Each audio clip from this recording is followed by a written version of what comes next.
You are now flying. Look. They don't want the smoke, now they don't want the smoke. They don't want the smoke, now they don't want the smoke. They don't want the smoke, now they don't want the smoke. Been about the power, you can call me ghost. I've been in a maze for 7 days. Esau running plays, I left the stage. He ain't got no answers, they killed the Panthers. Then the prophets back and we ain't taking ransom. My leaders fight for vengeance, they gon' marvel when my cap come. And if he got 2 readers, it's just like he busting 2 guns. Y'all falling out for suckers, and that's why y'all look like dum-dums. And if you speak in Hebrew, then just know we finna quan. We Debo, teach your black like Nino. This sheep been lost, we finna fish, I guess we find it Negro. Y'all be faker than placebos, throwing shots like Tebow. And if we ever take a shot, just know that it's a free throw, it's a free throw. They don't want no smoke, nah, they don't want no smoke. They don't want the smoke, nah, they don't want the smoke. They don't want the smoke, now they don't want the smoke.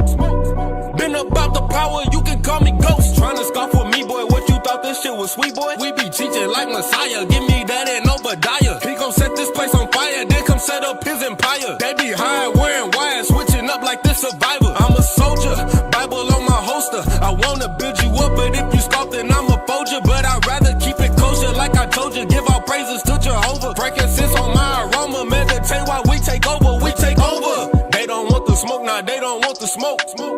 They don't want no smoke, now they don't want no smoke. They don't want the smoke, now they don't want the smoke. Been about the power, you can call me ghost. They don't want the smoke, now they don't want the smoke. They don't want the smoke, now they don't want the smoke. They don't want the smoke, now they don't want the smoke. Been about the power, you can.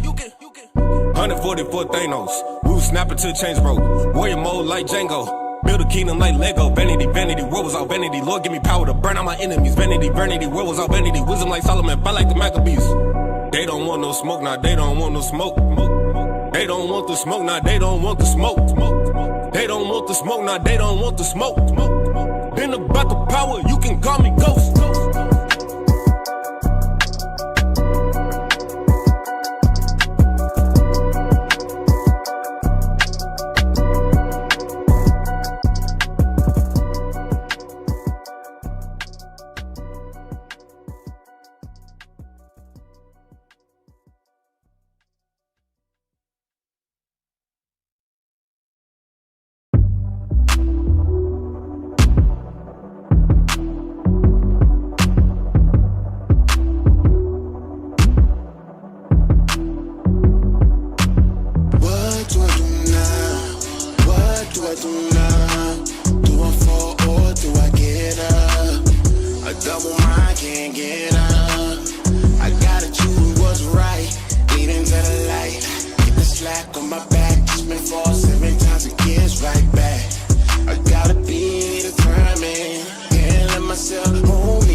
that bad sneaking up on me today. And I don't waste my time on what people, what they think. I'm focused on what's mine, doesn't matter what they say. Ay, I learned that love from my brother, not to make friends with the devil. If I offend them by versa, we gon' bounce back like some rubber. Watch out, nah. No fiction, straight facts, let the heathen react. This is the depiction of the saint, cause it's a war inside. Yes, it's a war inside. And I ain't trying to die, I gotta hold the line, I gotta keep my mind, I gotta hold it down all at the same damn time. War inside, it's just a war inside. Trying to control my mind, but I hold the line. I gotta hold the line. Stay strong and endure. Don't look back, don't look back. In the new minute, just fight back and win.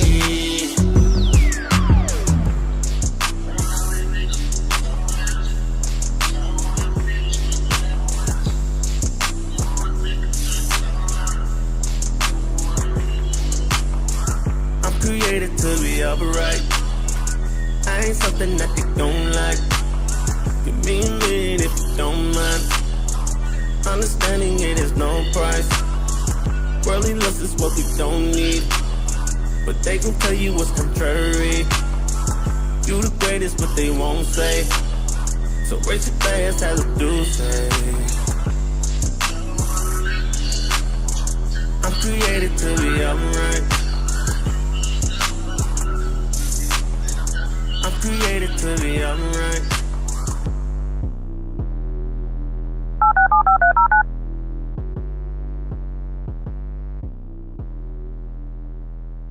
I'm created to be upright. Your show now, press 1. Your show is scheduled to start in 37 seconds.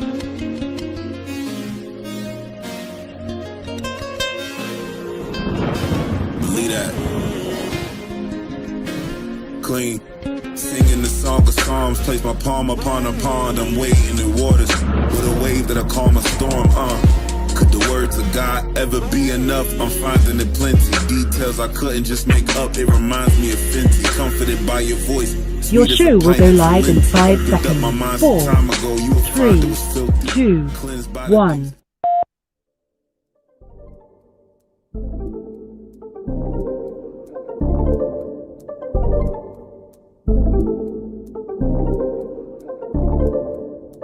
It's that time again. Yeah. Ya es la hora. You know, power hour. Ponle atención, class is in session. Tune in for an hour, maybe more, that's a blessing. Learn from the captains and the leadership. Flee from religion, cause them churches never teaching shit. Everything you learn for your benefit. Line upon line is a requisite. Never take a deficit, yeah. That mean you take a loss if you stray from the way. You get the understanding if you study every day. Apply what you learn and bless when you pray. There's one interpretation, man, it's say what it say. Ya viene el tiempo, entra para el templo. Aprende del maestro con talento. La Biblia es el centro, usando a Israel como instrumento. No te pierdas en doctrina como viento. Estudia y ora y aplica. Tiempo para Dios, ven, hace una cita. Escritura dinamita, morenos y hispanos israelitas. Oye cómo explica Israel unido en Cristo para la vida. Nunca se divida, and it's the power hour. Learn your family history, don't be a coward. Yeah, tune in, it's the power hour. I said learn your family history, don't be a coward. Yeah, history to learn. It's the power hour. The 11th hour. Tune in to your history. You know it ain't no mystery. Power hour. The 11th hour. You know it to history. 11th hour. Power hour. Shalom, shalom. Welcome to the Power Hour Plus edition. I'm Deacon Joshua. Officer Zara. Officer Shia. Officer Tobias. All praises to the Most High. We back in the booth. That's right. We had a week off, men's conference travel day. Was that because we had a week off, or was that because of... Because we back. That was all late. That was... The timing on that one was kind of late. The time is okay. You see, we're featuring Officer Tobias now in the shot. Single brother. Dang. from the tribe of Judah, looking like Logic. Hey, no, the only reason his name came up in my head is Captain Zakar was asking about it. He said, "Hey, who's that that rapper that looks white?" Oh man. I said, "Oh, Logic." I said, "It's Logic he talking about." Dang. I said, "Damn, we got Logic in Phoenix." Hey, all praise to the Most High. All right, Officer Tobias, single brother. All right, looking for a good wife based on a good foundation. Right. Mm-hmm. Want somebody, husband and wife that agree together. Right, don't mean you both like Doritos. Okay. Yeah. It's Funyuns over here. All right, it's Funyuns. He said Funyuns. So just got back from men's conference, the Detroit Declaration. All right, all praise to the Most High. Powerful conference like always. Seeing the growth that was in there is very inspiring. All the different topics and the continuation of us being an organized nation. You know, a lot of the stuff that goes on at the conference, you know, because we got a lot of haters. We don't necessarily put out that whole itinerary for people and things like that. But it's not just a bunch of us getting together and doing Sabbath type classes for a few days. Right. There's things going on and things discussed that help better the men, that build the men, nation building, continuing to expand and structure that organized nation. Yes, sir. Hey, I was telling to the congregation, I was doing Monday Night Law here at the school, and I was saying, look, something that Captain Ben Zion was saying on the mic. He said, brothers, stand up, you know, stretch. And then he was saying, brothers, repeat after me. Thank God for IUIC. And it stuck to me because it's like we could have been at another camp with another crazy camp with crazy doctrines. But all praise to the Most High. Man, Israel United in Christ is going to new levels every year. Brothers and sisters, get ready. Get your minds ready. New levels, new devils. Israel United in Christ is always taking it to that next level every single year. All praises, all praises. What about you, officers? You got anything to say? I wasn't there. He said, you need some milk. Right. He said, well, the way my I account move was set up, zip codes. Yeah. Stuff happen, you know. Life, you know, it is. Come back, brother's in a different city. He was on one side of the valley, now he's on the other. I said, what? I said, a lot changed after conference. Right. All praises, all praises. Anyway, I haven't forgotten. We need to go back and we're going to continue to deal with that social constructionism, because there's a lot of offshoots to that we're going to go into. I think it's very important that we discuss those type of things. So topic today is going to be a little different because I kind of mentioned it, I think, last time we were on the air briefly, I think, when we were talking about Ecuador. What? That I wanted to go over this thing with, I think I had mentioned that I had in some literature, and I have the books. Oh, today. yeah, history. About how we, to reinforce even more what the scripture teaches us in 2 Ezra 13, 40 on down to 45, about the so-called Hispanics, native indigenous, being the ones that came over here to this side of the earth where we're at presently, the Western Hemisphere, all right? And, you know, there's a lot of people out there. They come with all these different things. First of all, as we were discussing this past weekend, and we've said it multiple times, DNA is BS. Right. Because the DNA, the source DNA that they're comparing it to is the false Jews. Right. It's the Jewish. So, of course, when you grab any of our DNA, whether you're Southern or Northern Kingdom, and then say, see, they're not Jewish, of course we're not, because we're not the Amalekites. Right. Mm-hmm. All right?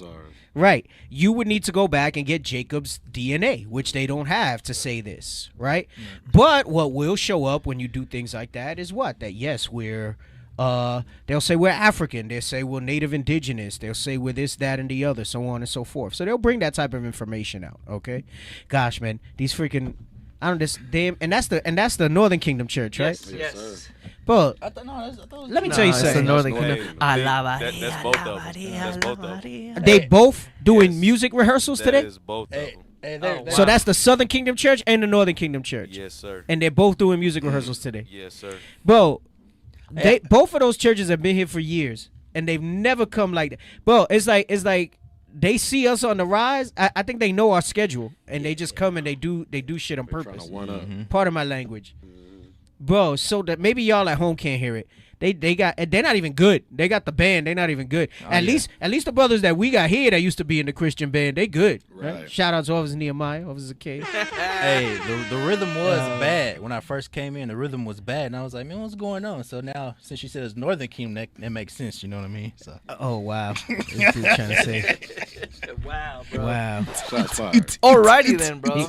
We're about to kick him off the show. Shots fired. You haven't been here in a guy. long time, and we're about to know. show you the exit. Right. Raised him. I know he acting like he Judah too. Look, he ain't Judah at all. He's like Gad, I think. He's not even Reuben, he's Gad. Look at him. Man. My goodness. Anyway, that thing was distracting me like crazy listening to them do this. They playing the drums all off beat, everything. So we have mentioned how that I had some books, and listen, the books are nice. The books are right. They're not necessary. All right. But we got a couple books that Lord's will we'll get through all of it. I have a lot today. We got the Atkinson's Casket. All right. You're not gonna find this book. Wait, you sure you're gonna show these? Yeah, it's all right. All right. Because you can't find this. This one you can't find. Really? No, I mean maybe you can now. You'll find like a reprint.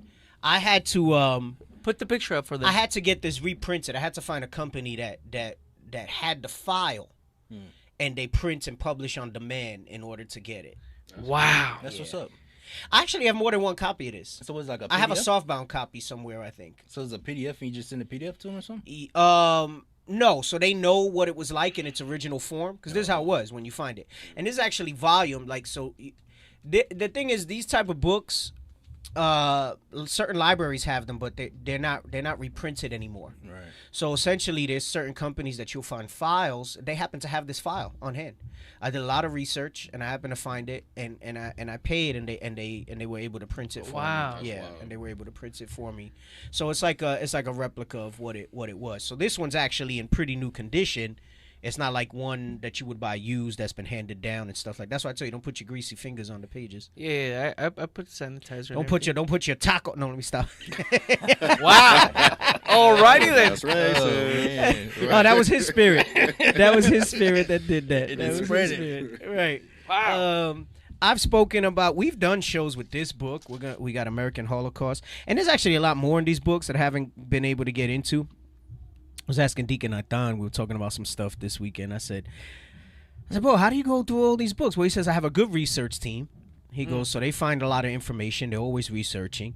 He goes, so they'll get the books in front of me. And he was saying how, he says he really doesn't read through the whole book. He doesn't really have time to read through the whole book, but that he'll skim, he'll use the index for like keywords and things like that. Okay. And that'll help him find it. Because I told him, I said, bro, I got like so many books, but I don't really have the time to sit there and read them cover to cover. He was like, nah, just those are some tips and stuff that you'll find. And then I have the Aztecs. And this, I think I have the PDF in Spanish, Las Aztecas. And there's some pretty good information that's going to come out of all of these. Lord's will we get over all of it today. And we'll see. Okay, we'll see. I know Officer Tobias walked in. He was like, hey, man, what's going on there? We're about to. I'm excited. The Power Hour turned into a second edition of Our Hidden History. No, I am not. I'm not gonna be that deep. I don't got the researchers like Deacon Nathan, nor the gifted with him with history. That is true. That's true. Obviously a gift. So hey, but I saw Officer Jazz out there, and I was from Philly, and I wanted to talk to him. Like, hey, what's up, bro? Like, so drop some knowledge, some history on me, but I didn't get to talk to. You didn't get to talk to? Nah, but bro, imagine all that history they've been studying. And Yeah. They got some good stuff as far as the history going on over there. So, anyway, so I guess, gosh, where do I want to start? Maybe I want to start with this video. I guess I'll start with this video. All right, so we're gonna jump right in. We're gonna go. So today's show, the topic is they came before Columbus. A lot of times we're out there and we're teaching and we're always bringing out how, as far as for blacks and Hispanics, Native Indigenous, our history, even though there might be some traditions written, like Gag gets real touchy about that. No, our history goes back. Yeah, but it's still not the right history. by and large, as far as most documented things and how the world's concerned, our history starts with the arrival of the conquistadors, right? When you're dealing with this side of the world, that's where the history comes into play, all right? And prior to that, the history that we do have is told from the perspective of our conquerors. Mm-hmm. And some of them did keep some. See, they all practice iconoclasm, all right? And iconoclasm means image breakers, okay? So it's really just a practice of changing images. I'm not sure if there's a good definition for it. You can look it up while I'm speaking. Iconoclasm. It's been spoken about before in the past. Here, various teachers in IUIC have used it. We've spoken about it on the show in the past. And, yeah, let's see. Yeah, okay, let's put that up. That's fine. We can go with that one. And make it bigger. All right. Read that for me, Officer Tobias. Iconoclasm. The action of attacking or assertively rejecting cherished beliefs and institutions or established values and practices. Right. So if by that first definition, we're still under attack by iconoclasm. For example, when we teach and we show and the Bible bears witness that we're the Israelites, okay, they attack us and they assertively reject. Why are you moving it so much? Can you put it down so we can thank you? They assertively reject, right, the beliefs and institutions. They reject the Bible as it should be taught. And they say we're not the Israelites, right? They say that we're anti-Semitic, which is a misnomer because we descend from Shem. There's a lot of races that descend from Shem. And then the second one, all right, is the one that we're more dealing with, all right? And get that as 1 Maccabees 3:41. You'll see an example of that there. But read this, the second definition. 2. The rejection or destruction of religious images as heretical. The doctrine of iconoclasm. Right. So iconoclasm really means image breakers. Right? Can you expand that? Sometimes it says the root of the word. Scroll down. Iconoclasm. Doesn't say it there. There's another one where I think it talks it's on about Wikipedia. where it talks about image breakers and things like that. Wikipedia. Let's see. Yep. Go down. I just saw it. Figure to break. There it is. Yes. Scroll up. So you see from the Greek, and it means figure or icon, right? When something's iconic, and it says to break. So it means image breakers, all right? And it says here's the social belief in the importance of the destruction of icons and other images of monuments. People who engage in or support the iconoclasm are called iconoclasts, a term that has come to be figuratively applied to any individual who challenges the definition of those cherished beliefs. All right. So what happens is a lot of times in that conquest of them coming over here, they didn't like a lot of what they saw. Whatever history we do have preserved, some in these books and things, is largely out of publication. I mean, and if you find this, there had to have been so much more. And you see that it was a practice, all right, under the Greeks until now. Actually, they really perfected it, but they always were trying to destroy our images. Because you read how Ezra's iconoclasm was destroying the scriptures, right? And Ezra's had to basically rewrite the Bible, right? As far as in the spirit, the Most High gave him all this understanding, him and some other brothers, and they put the scriptures out again because they were always trying to destroy it. That's a form of iconoclasm because they knew it was our history book, all right? But read this in 1 Maccabees 3:41, so you'll see one example of iconoclasm, all right? This is the book of 1 Maccabees, chapter 3 and verse 48. And laid open the book of the law, wherein the heathen had sought to paint the likeness of their images. Right. So they basically, you take it a step further. Let me not just destroy the images. Now let me go ahead and as I destroy them, they'll paint their images in it. And this is why you have this confusion as to who the Jews are to this day, who the Israelites are, the false image of a white Christ that you see there. And the scripture told us that we would be under a curse of iconoclasm. Get Hosea 3 and 4. All right? Get Hosea 3 and 4. The scripture teaches us, and it tells us that we would be under iconoclasm in these last days. All right? Come on. The book of Hosea, chapter 3 and verse 4. For the children of Israel shall abide many days without a king, and without a prince, and without a sacrifice, and without an image. And without an image. But they don't tell you why. Well, that's when you pair it with the curses and you understand, right? It was the Lord that brought that upon us. They said we'd be without a king and without a prince, without a sacrifice and without an image. Come on. Without an ephod and without a teraphim. Right. So letting you know that we would not have our images. We would not have those things. And you got some morons to this day talking about we're not supposed to have images. Right. If it tells you we would abide without them, and when you read in Exodus and parts of Exodus, Leviticus and Numbers, it talks about in great detail how we were supposed to set up the temple, certain things and certain images and things like that in great detail.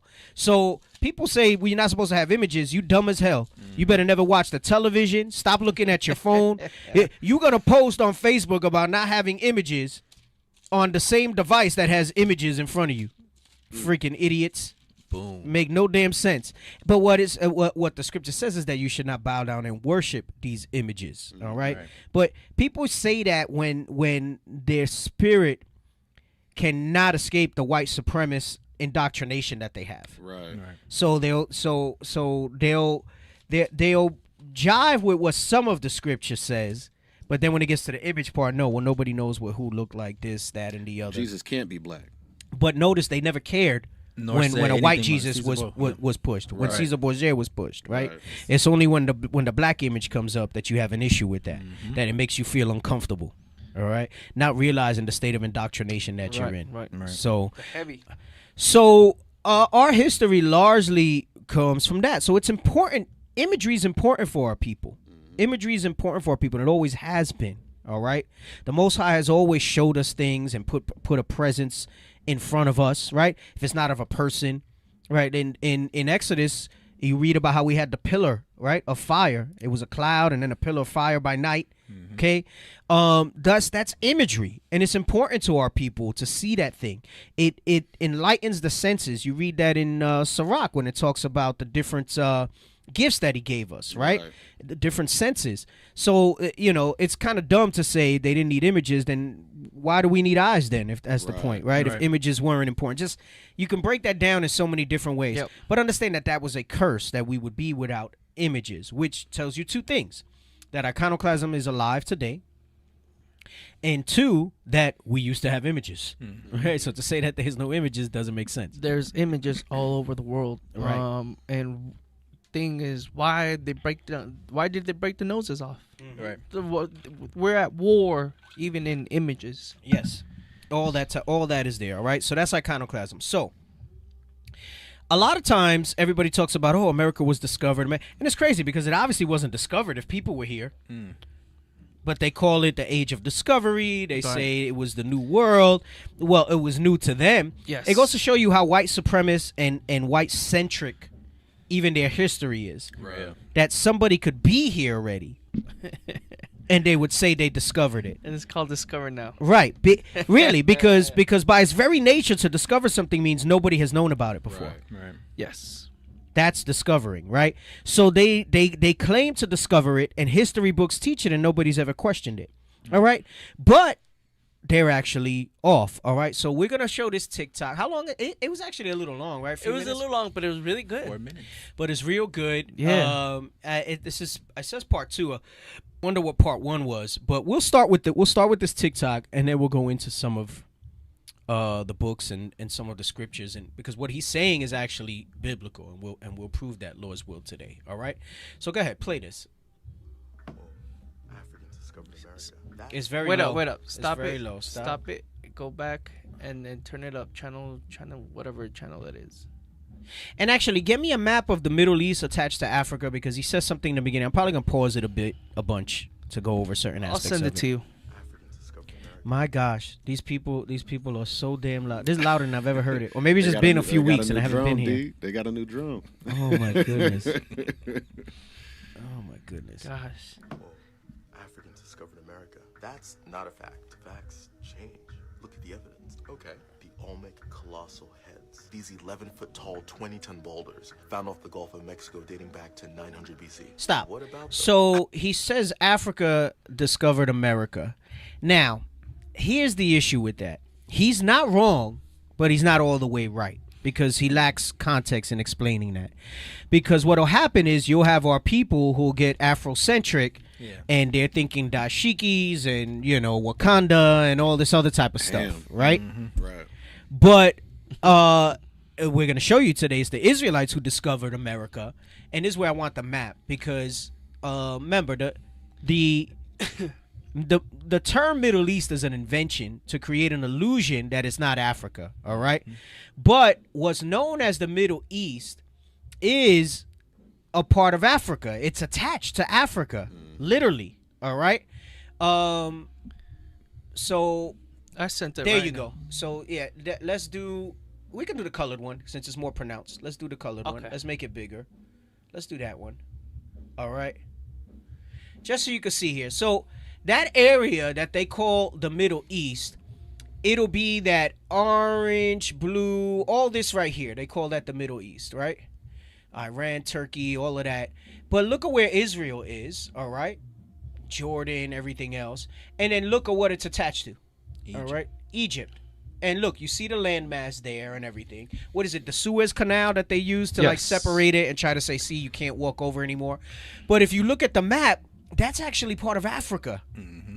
Like, literally attached to Africa. It's part of Africa. But they came up with this term, and I forgot, there's like a link on it. Bishop Nathaniel's gone over it a bunch of times. And they told you that up until like I think the late 1800s or early 1900s, it was considered Africa. Middle East is a new term. They completed Suez Canal November 1869. Right. So late 1800s is when they started to say, okay, now this is the Middle East. So when he says Africa, okay, discovered America, he's not wrong, like I said, but he's not all the way right, because what he means is, and what he should be saying is that the Israelites discovered it, right? It wasn't, like I said, that's what I'm saying. It wasn't like the Hamite tribes that did. It was Israelites that discovered it, and he's not wrong in that. The cradle of life is in Africa, just not where scientists say. Scientists say it's like a little north of South Africa and so on and so forth, because archaeologically they found some first bones there that they can trace back and all this other stuff. But the Bible doesn't tell you that. No. It gives you a general direction when it talks about the rivers of where Eden is and so on. So you'll read some of that in 2nd Ezra 7. 6 and 7, I think it helps you with Genesis. But it talks about that. Pison and all of that, and it gives you an idea more or less, and that's the cradle of life according to the scriptures. All right, so let's go back and let's play this TikTok. And it's heavy how the Lord had to put it in great detail where this river, that river, Right, man. he gave an approximation of where it was. Yes. Whoa, Africans discovered America. That's not a fact. Facts change. Look at the evidence. Okay, the Olmec colossal heads. These 11-foot tall, 20-ton boulders found off the Gulf of Mexico dating back to 900 BC. What about them? I mean, look at their faces. Some of them look Native American, yeah, but others, big noses, big lips. Come on, they're African as fuck. Why would huge African heads be in Mexico? The Olmecs and the Africans coexisted. It wasn't a journey of conquest, but one of trade. West So Africans stop. had copper. He says the Olmecs and the Africans coexisted. Right. Again, we're gonna point this out. The Olmecs and the Africans, it's the same people that he's talking about. Right. All right. And again, we're going to watch this clip, and then we're going to show you with the literature that we have and scripturally what it's speaking about. Okay. So, yeah, they coexisted because they were the same people. All right. That was under the time of Solomon that they came over. And under Solomon, we were a united kingdom.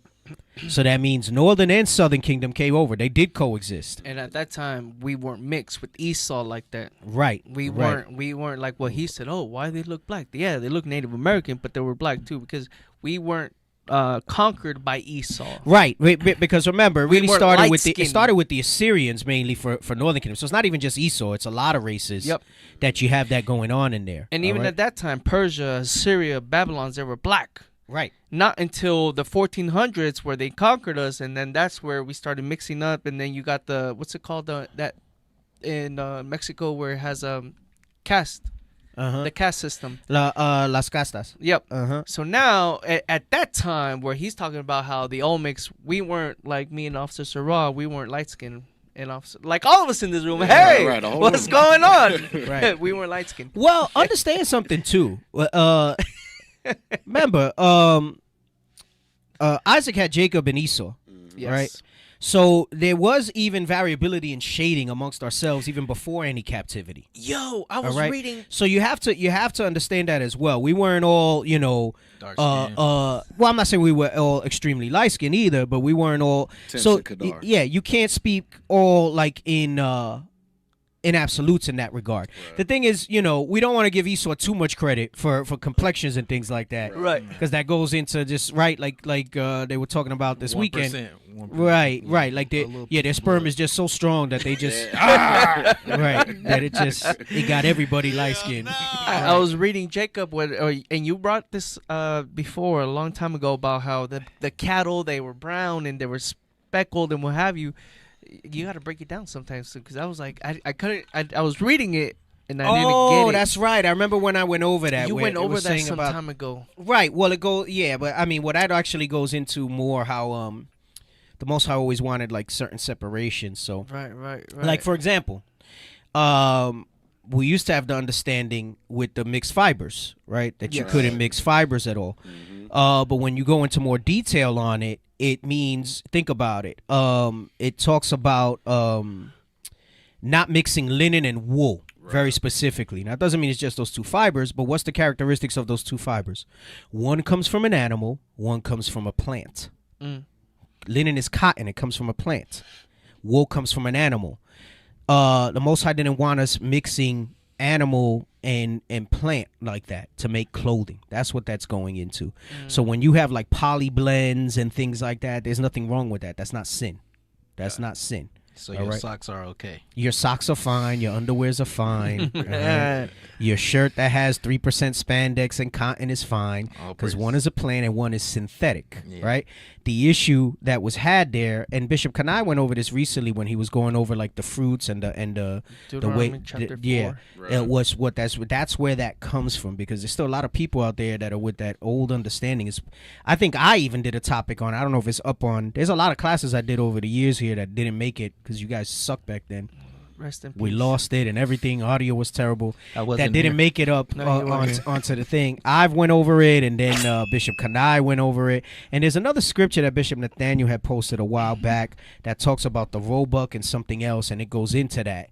And it was basically expounding even more on the fabric. All right, so when you're dealing with clothing, right, it's not mixing animal and plant fabric. That's what it's going into, because you weren't supposed to do things like that. That makes sense.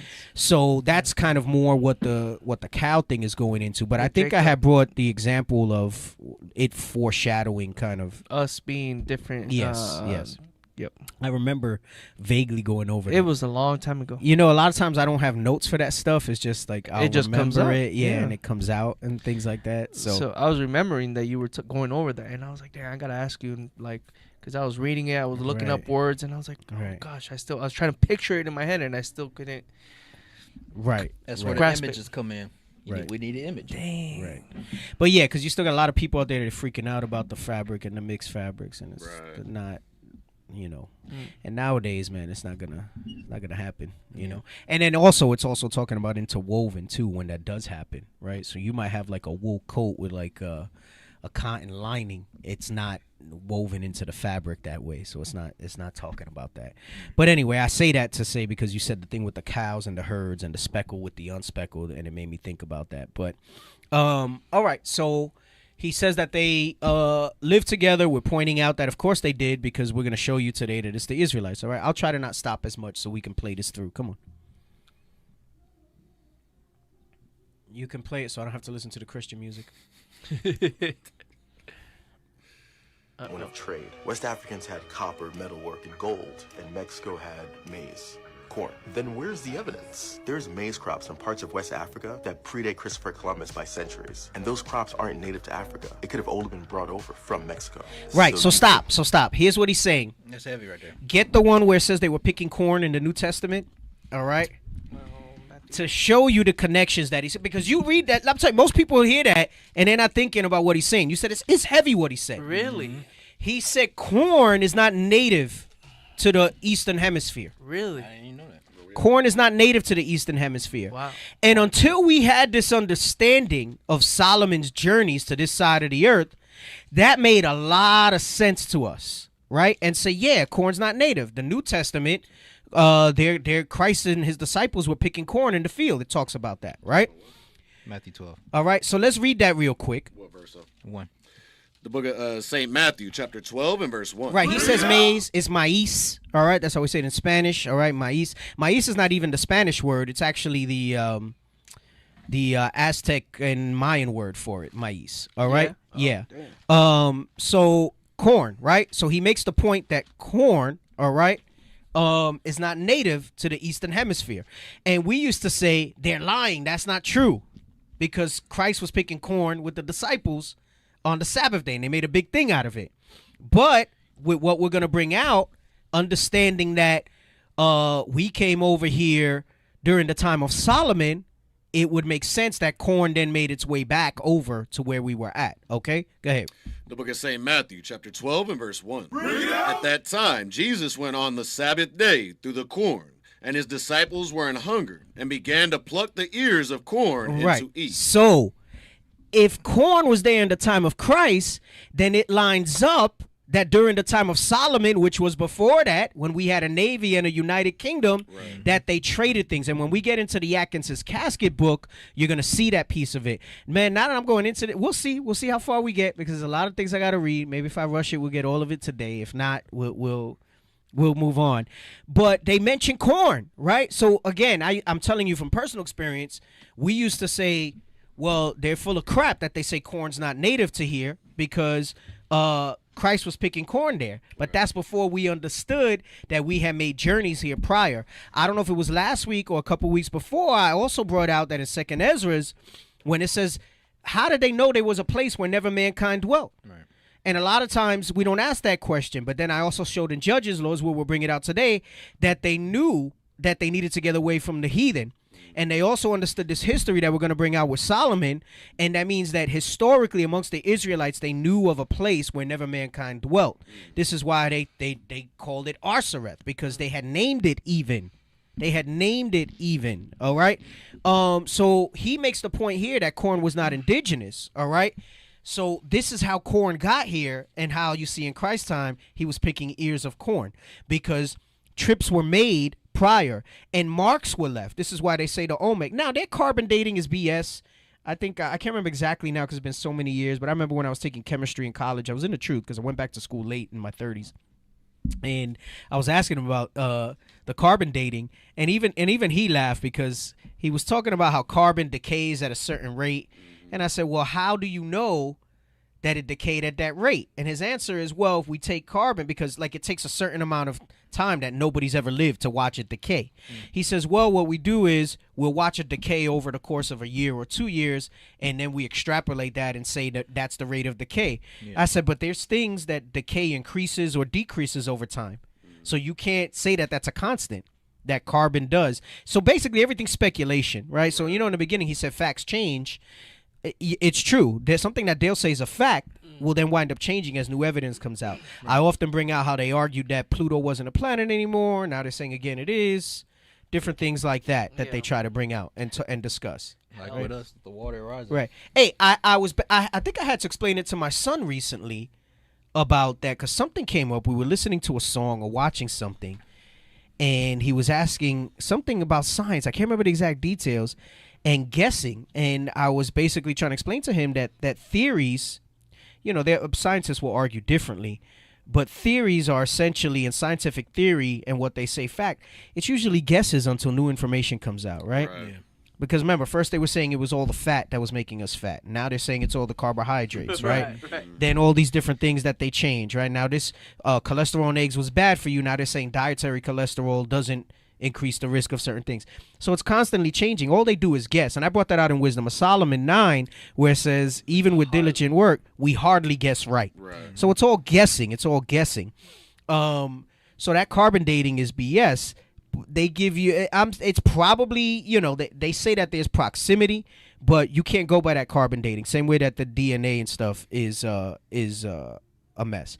But when they tell you corn came from the Americas, and then you read in Christ's time that they were picking corn, either they're wrong when they say corn is native to the Americas, or there's some information missing historically that brings you there. So something as simple as them picking corn on the Sabbath comes full circle as more understanding comes out for us to understand our history and how the different ways we were scattered into the different parts of the earth as the prophecy fulfilled. All right? Double meaning in Job?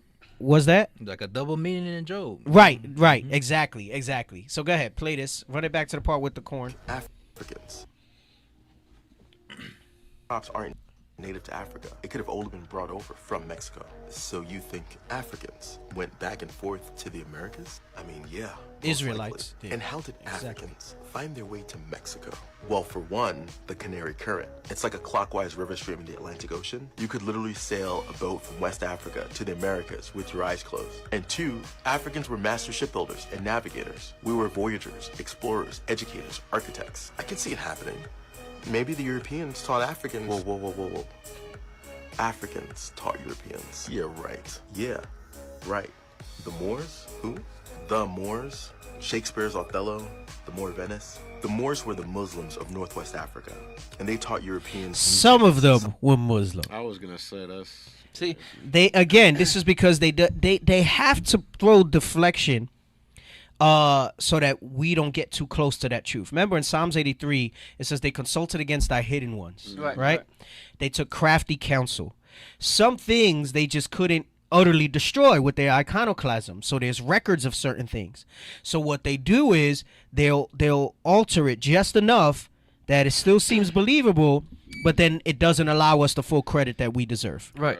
Because he started with, Africans, and the Africans went to Mexico. Well, and then today you got Southern Kingdom or blacks and Hispanics fighting about, no, we're the Aztecs and we're the Olmecs and things of that nature. So there was a mix of, there's if it's a black person or if it's a black image or Africans, but there's no difference. There's no separation of who's who. Right. They just say Africa. What they're really saying is that it was this region. Going back to why I pulled the map up.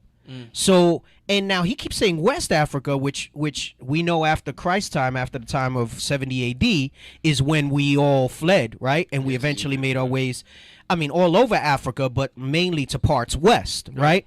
Predominantly.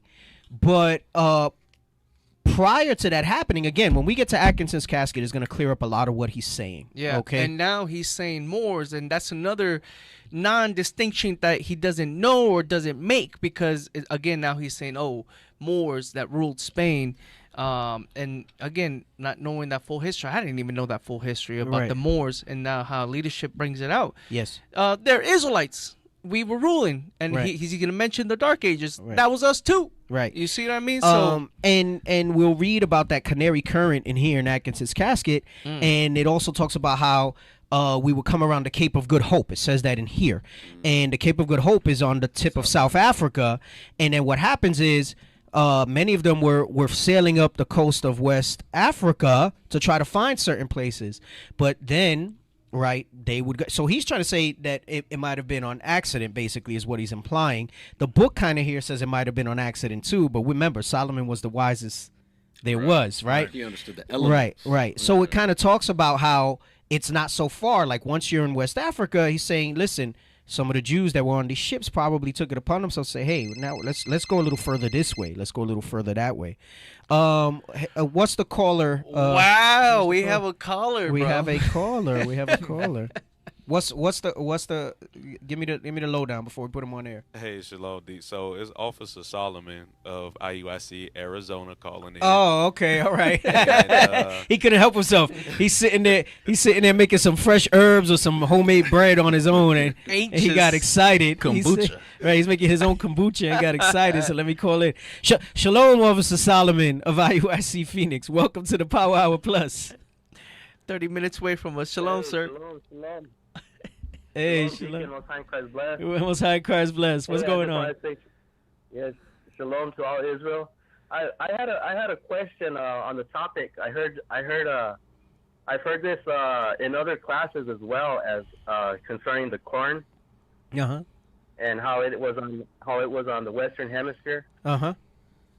And my question is going into Genesis 41 and also in Leviticus, where it talks about tithing in Leviticus, and in Genesis, where it talks about Joseph aiding the famine by having the dream about the corn on stalks.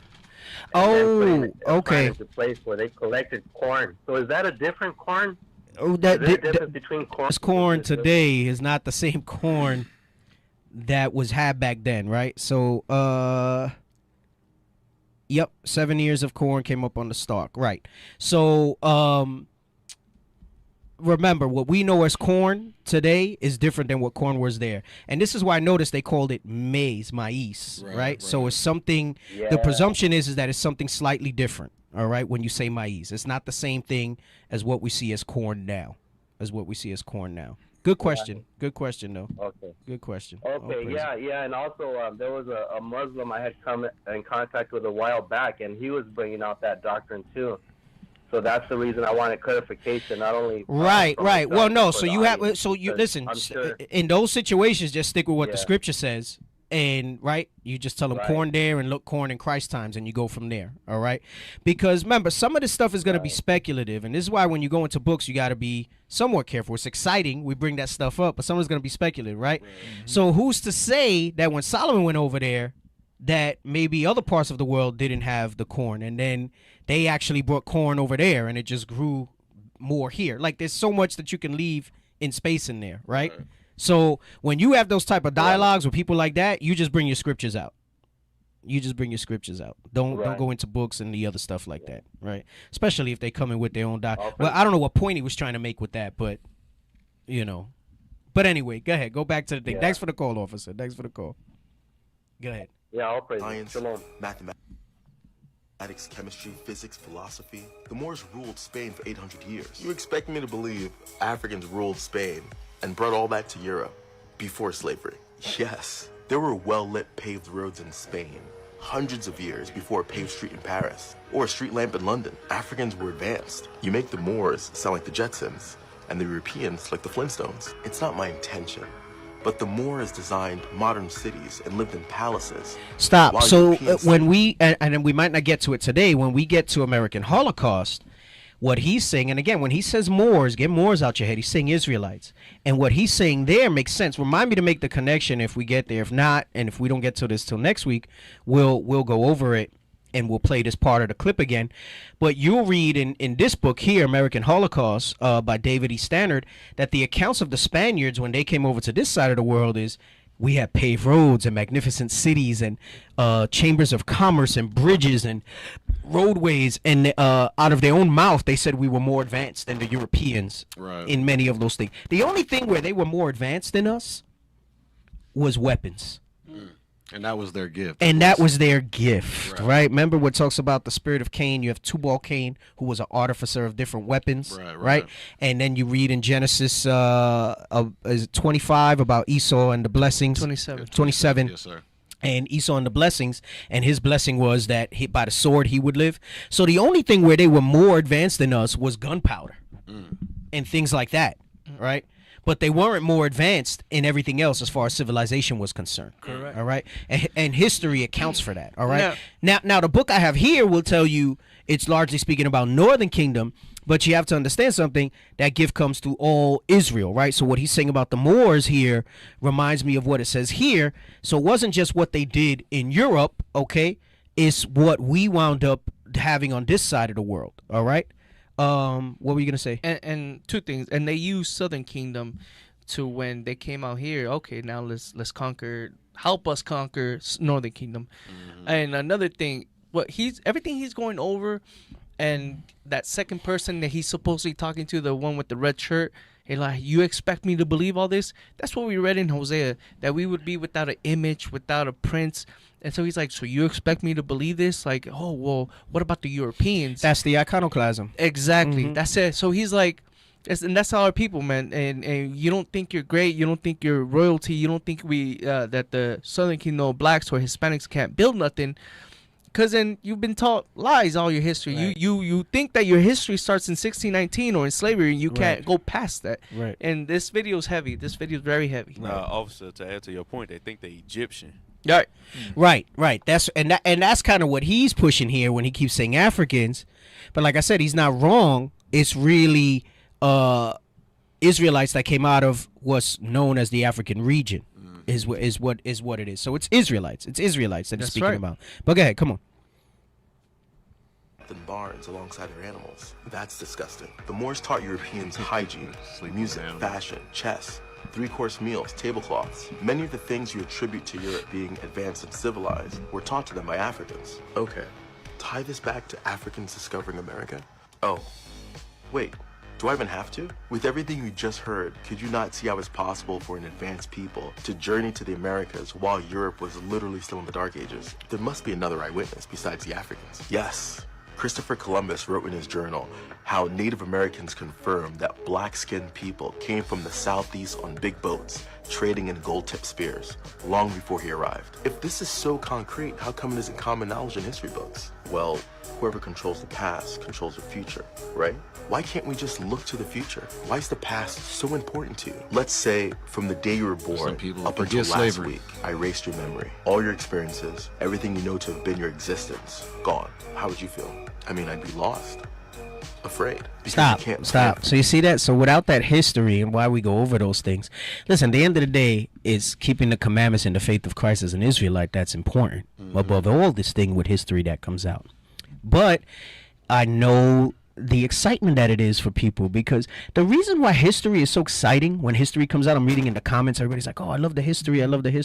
The reason why it's so exciting is because deep down in your spirit, you know the history that they gave you about us is a lie.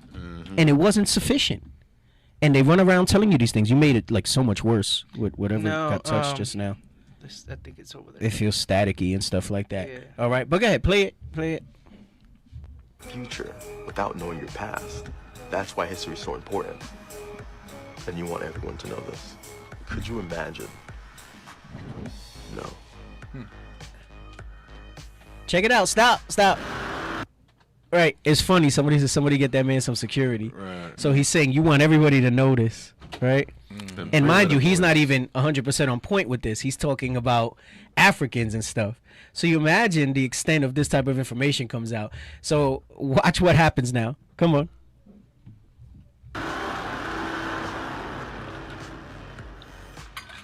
The men in black come in. Right. It wasn't a dream.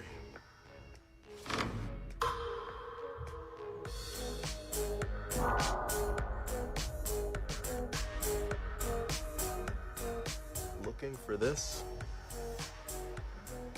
Jim. Don't worry. It'll all be over soon. It's what they want. Who's they? Hit 'em. Please, take a look at this pen. They want to put us back to sleep. Right. They want to put us back to sleep.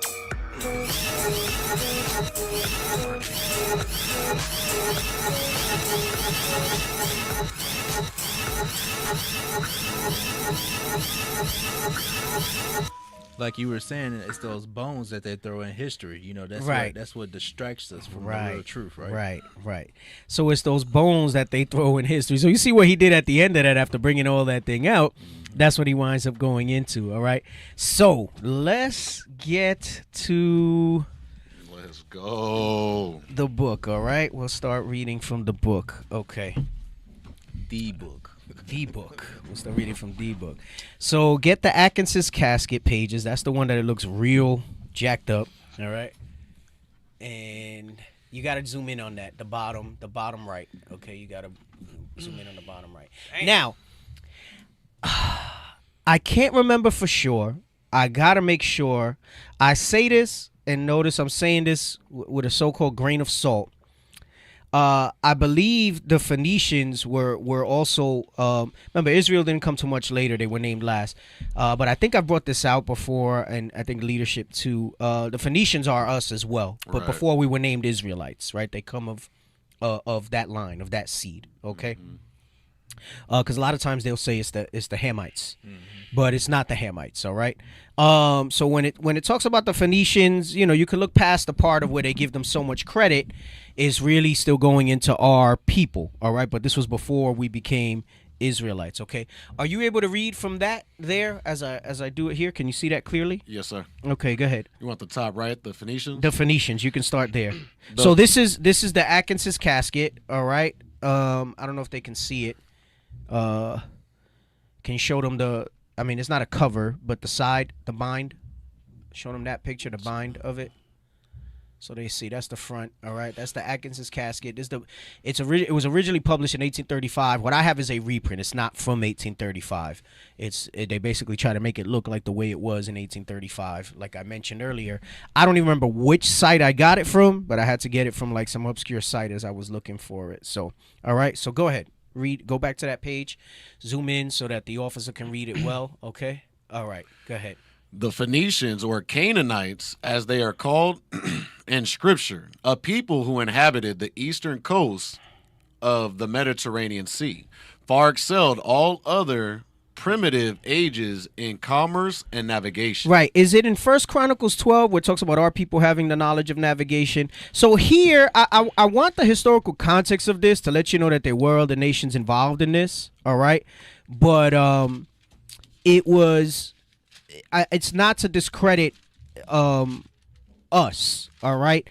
You take some of this with a grain of salt. Goes back to what the officer said I brought out. Sometimes they'll let history come out, but they'll throw some bones in it. Same way that they'll do a movie and like, you know, a black character can't be great. Like even in Black Panther, they had the white Fed that was helping them out and stuff like that, right? Like Yeah. So there's always something where they got to do it that way. Hey, okay. Deacon, if I can make something real quick, so our people don't get stuck on Wakanda. Yeah. Wakanda is a place in Illinois full of Edomites. It really right, is. right. You got to say Israel forever, not Wakanda forever. Right.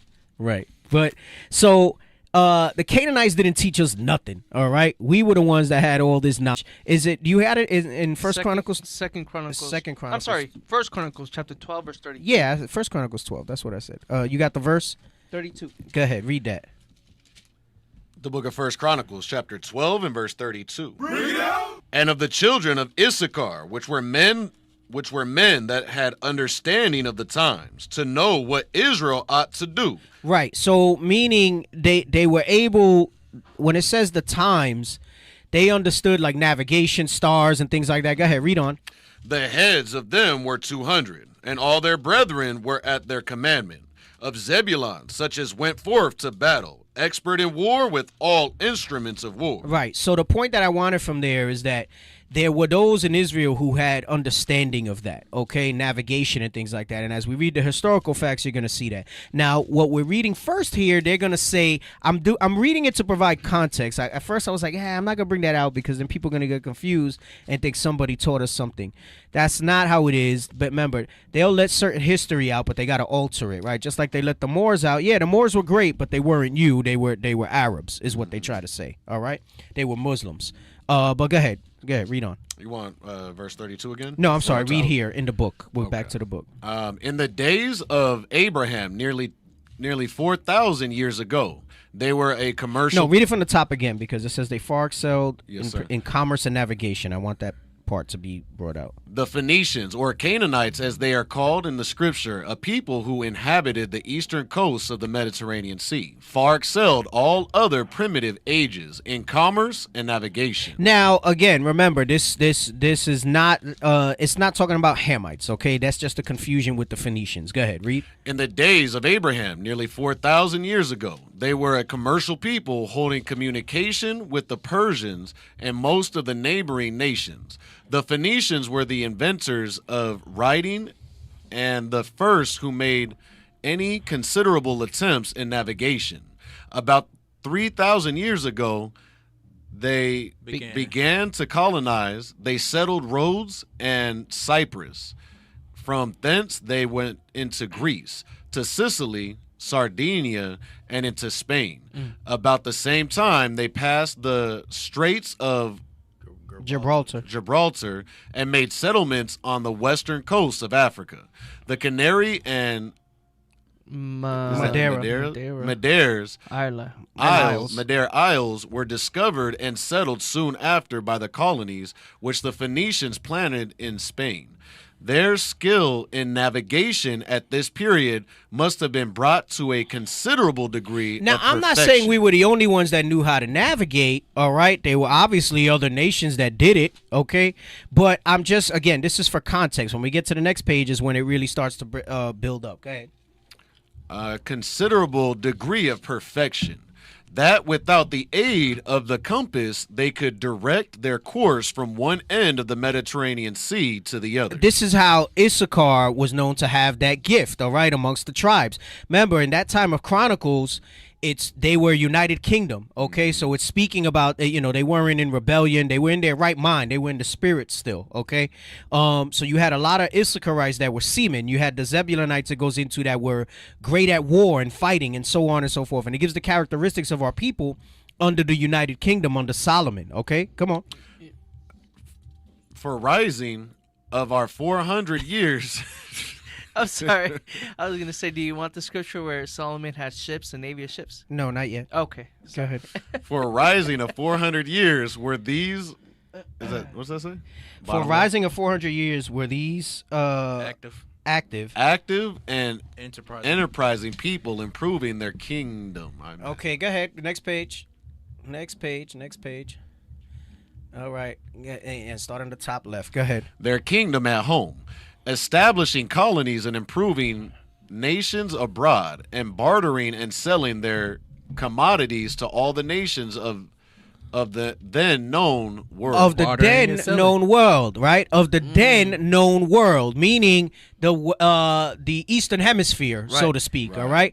That was what was the then known world, all right? There's emphasis on that, okay? Come on, read on. In the days of Solomon. So now, in the days of Solomon, come on. Nearly 3,000 years ago, the Phoenicians or Tyrians, as they were then called. So some of this stuff, like I said, they throw bones in there. They're giving too much credit to some of these other people. But remember, throughout history, sometimes those lines get blurred because of that iconoclasm. All right, go ahead.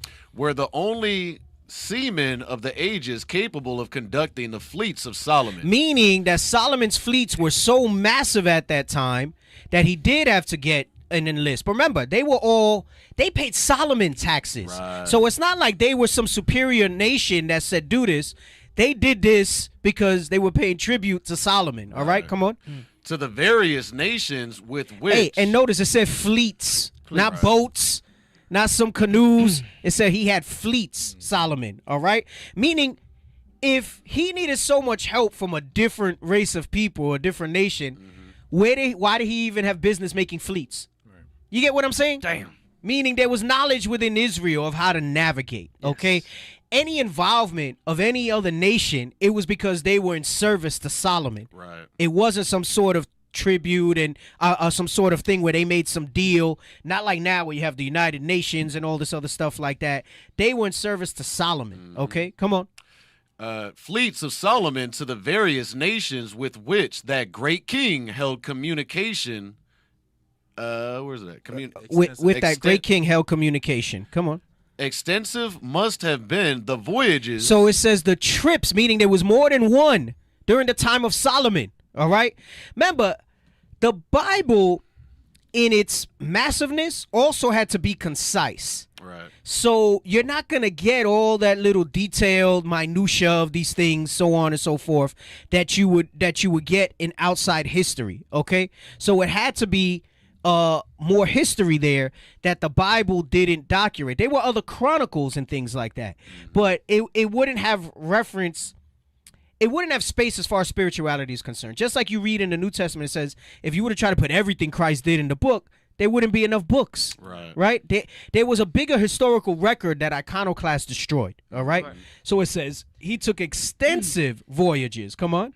Where we at? Voyages which the enterprising Tyrians made for Solomon. So when it says they made for Solomon, meanings in service to Solomon. Come on. Accompanied by the Jews. Of course, they were going to be Israelites on them ships. Come on. They were 3 years in performing the voyages which they were commanded to make. They were 3 years performing the voyages which they were commanded to make. Remember that, because as we read on, I'm going to show you how that 3 years is important in the context of Second Ezra's, okay?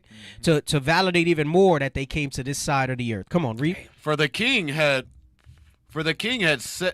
at sea a navy of Tarshish, which The Navy. I can't. The navy of Hiram. Which the navy of Hiram once in 3 years came the navy of Tarshish, bringing gold, silver, and ivory. Right. So that's an excerpt from 1 Kings. Let's get that. 1 Kings 10:22. 1 Kings 10 and 22. The book of 1 Kings, chapter 10 and verse 22. For the king had at sea a navy of Tarshish with the navy of Hiram.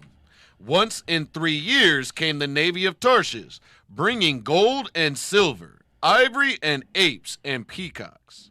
So King Solomon exceeded all the kings of the earth for riches and for wisdom. Right. And then to prove my point that these people were in service to Solomon, read the next verse. Verse 24. And all the earth sought to Solomon to hear his wisdom, which God had put in his heart. Right. So they wanted to hear Solomon. But the point was he had that extensive navy. All right. He had fleets. He had fleets. To call something a navy is not like 3 rowboats or 3 yachts. Verse 25. Go ahead, read it. Verse 25. And they brought every man his present, vessels of silver and vessels of gold, and garments and armor and spices, horses and mules, a rate year by year.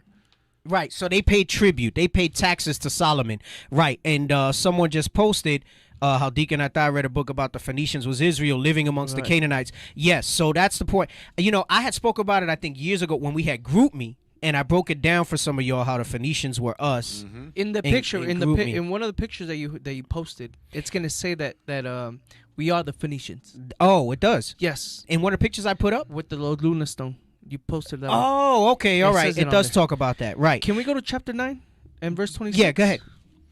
The book of 1 Kings, chapter 9 and verse 26. And King Solomon made a navy of ships in Ezion-Geber, which is beside Eloth, on the shore of the Red Sea, in the land of Edom. Come on. And Hiram sent in the navy his servants, shipmen that had knowledge of the sea, with the servants of Solomon. With the servants of Solomon, which is the 12 tribes of Israel. Was there the Hiram and his servants? Yes.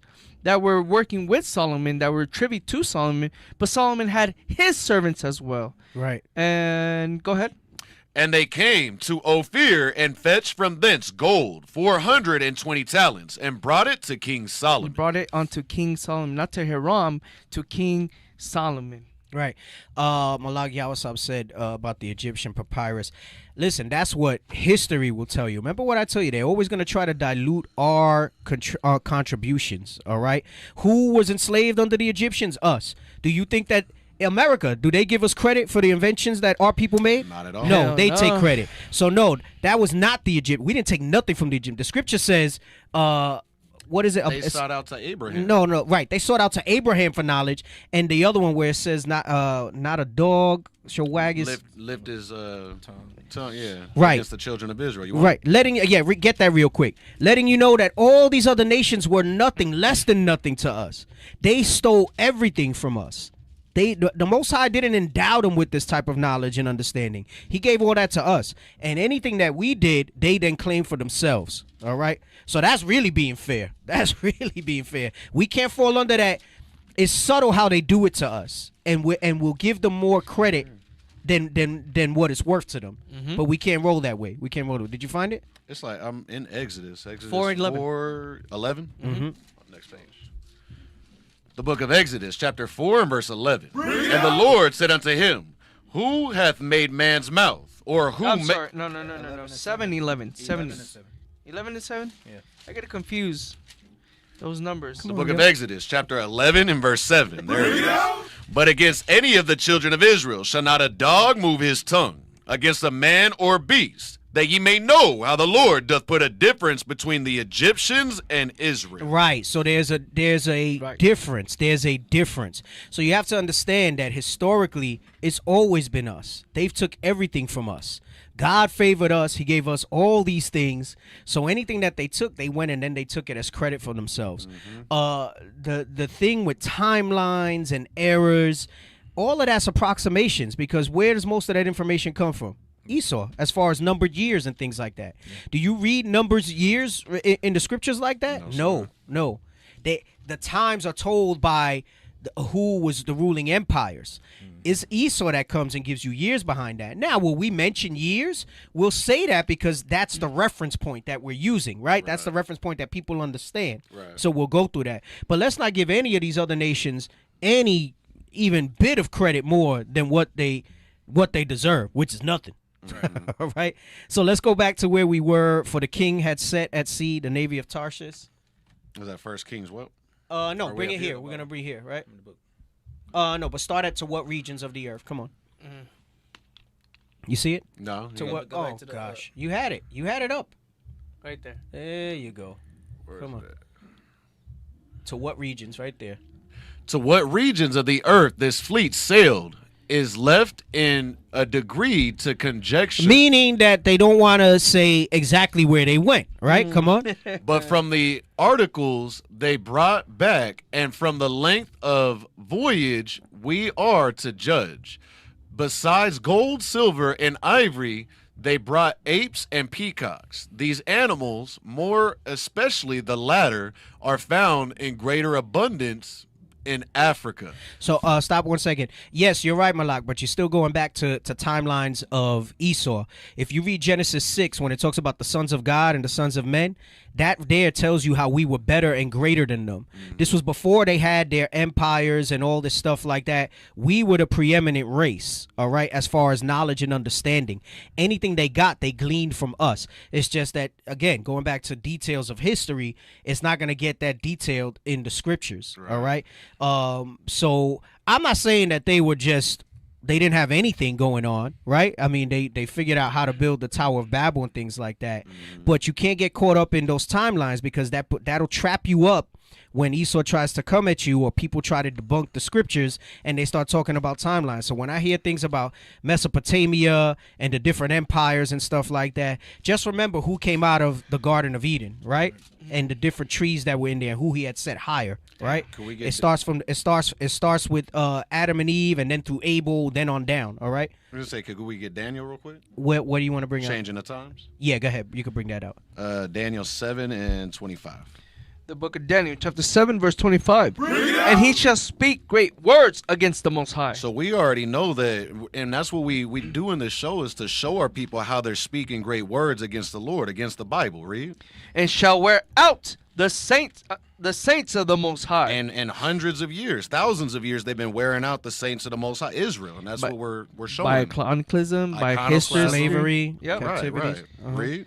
And think to change times. And they thought to change times. Read. And laws. And laws. The laws in the Bible. Now homosexuality is okay. Now we don't keep the Sabbath on Saturday. They changed it to Sunday. They changed the calendar around to what they saw fit. So the times have been changed from what it properly was set by God to something contrary to what God had in place. Read. And they shall be given into his hand until time and times and dividing of time. And that's important too, because at that point, as we continue to approach that time, it's going to change back to its proper place. It's going to go back to the proper timeline God had in store for us. Right. All praises. All right. I see what he's saying. Yes, you're right. Then they started taking stuff from us. But yeah, we just got to be careful when we start going into timelines like that and trying to. My main point was your comment about, to be fair, we took, the letters from papyrus and stuff from them. They took that from us. And I gave the example of, like, same thing in America. The inventions that we had here in slavery, they didn't give us credit for them. They said that they invented those things. Same thing happened as we were being conquered and stuff back then. All right. So let's go back to the book. And so it says, besides gold, silver, he brought apes and peacocks. Now, these animals, go ahead. I can't even see it. Where we at? Right there, these animals. Okay. These animals, more especially the latter, are found in greater abundance in Africa than in any other part of the world. And indeed, Africa, that seems to have been the place of their nativity. Gold, silver, and ivory abound likewise in Africa, and gold And in the more southern parts of that quarter of the globe, numerous species of the apes kind are found. Right. So he's saying, as they were taking their journey, this goes back to what I said when the guy in the TikTok was saying they came from West Africa. We're going to read on. It talks about sailing down around the Cape of Good Hope. They were making stops, and they were making different stops as they went here, and they were finding goods along the way, all right, that they could bring over, so on and so forth, right? But go ahead, keep going. Hence, we are to conclude that the fleet of Tarshish passed the Straits of Gibraltar and then directed their course to the south along the western coast of Africa. Now, it goes back to this guy in the TikTok where he keeps saying West Africa, West Africa. Meaning he thinks that the ships originated from West Africa. But it did not originate from West Africa. They originated from Israel with Solomon's fleet. And he talks about them going down through the Straits of Gibraltar and sailing around near the Cape of Good Hope. Read on, he's going to say it. Western coast of Africa near the Cape of Good Hope. Now, the Cape of Good Hope, when you look at it in a map, is near the southern tip of Africa. Come on. For only towards the south part of Africa were apes to be found, while along the Guinea shores, all of the other articles were in great abundance. All right, come on. It is rendered still more probable that this fleet, which returned once in 3 years, made voyage to the Atlantic. Right, so it says this fleet, which returned once in 3 years, made voyages to the Atlantic, okay? And he's going to explain that now, but I want to stop for a second as he says 3 years. Now, remember, the times are rough estimates, okay? But let's get 2nd Ezra, 13 and 45. The book of 2nd Ezra, chapter 13 and verse 45. Remember, it said it took them 3 years to return. Yes, sir. Read. For through that country there was a great way to go. This country, Arsareth, where they were going to go to, right, which the Jewish Encyclopedia teaches us, and let's get that with Arsareth. Let's read that up. It says it's this side of the earth. Come on, read. Namely, of a year and a half. They said the journey to get here towards the Atlantic, all right, to this side of the earth, is a year and a half. Come on. And the same region is called Arsareth. Now, go back to the book real quick before you get Arsareth. And read where it says it is rendered still. You guys got me? Yep, right there. It is rendered still more probable that this fleet, which returned once in 3 years, made voyages to the Atlantic. So if it takes me an hour and a half to get to Flagstaff, let's say, it doesn't. It probably takes 2 hours, right? To come back, how long is it going to take me? 3. An hour and a half. How long would I have been gone for? 3 hours. So when it says that it took them 3 years to come back, and now he's talking about the Atlantic, the Bible says it took the journey about a year and a half for them to get from this side of the earth to what's known as the Americas, which we're going to read as we pull up Arsareth. Then that 3 years, just by that timeline, and based on what the scripture says in 2nd Ezra 13:45, will tell you that they came here. They came to what's known as the Americas. Because it took them 3 years to come back. It was a year and a half journey, right? And it took them time to... Now, someone will say, oh, but, what if they stayed there 2 months or whatever? Semantics. Right. Because he didn't say 4 years. That means they didn't stay there that long. That means they stayed a little bit, they got some stuff, and they brought it back. They went with a purpose, with an intention. Yes, yes. It wasn't to say, let's colonize there, at least not on this trip. Right. Right? So, and... What we're reading says that they made you got to believe that Solomon made these journeys more than one time. Yes. In his wisdom, he made this journey more than one time. And then this is why you'll say, oh, well, the Olmecs predated. Well, yeah, they got here and they visited. Now, that still doesn't make it not a land where never mankind dwelt by the time you get to Ezra's, because they referred to it as that, because that means there was no people here. Right? So it's meaning there was nobody else that they didn't know here. Once their people started coming over here, it was like, okay, all right, that's us. They discovered it. They discovered it. Hey, and that's just only one point. There's another point I want to try to make sure we get to. We got time. We got like 45 minutes that I want to get to. Where it says something about 1,000 years. Ooh. From what they estimate it was populated here for 1,000 years before Columbus. Bruh. When did we get our liberty to come over here? I got it. 533 BC. When did Columbus get here? 1492. Roughly 1,000 years. Damn. Roughly 1,000 years. Where the booms at? I think they're there with their mouths down. Right, maybe they got smacked up with the information that's coming out. Nearly 1,000 years. That's Right. 950 some. Yes. Let's get Arsareth and bring that up on the screen. Hey, if can I show the current, that canal current, real quick? Yeah, let's read Arsareth first. Yes, sir. All right. Arsareth, the name of the land beyond the great river, far away from the inhabitants of men. The habitation of man, in the which the 10 tribes of Israel will dwell, observing the laws of Moses until the times of the restoration, according to 4th Esdras, chapter 13, verse 45. That's what we just read. All right. They call it 4th Esdras. It's 2nd Esdras, but come on. Columbus identified America with this land. He identified America with this land. And then we're reading historically here about the timeline of the journey. So it's all starting to make up, right? So as he's reading this, it gets more solid as we go on. There's still a lot more information in this. We're probably not going to get to the other books. We're just going to stay in Akis's casket for tonight based on how much time is left.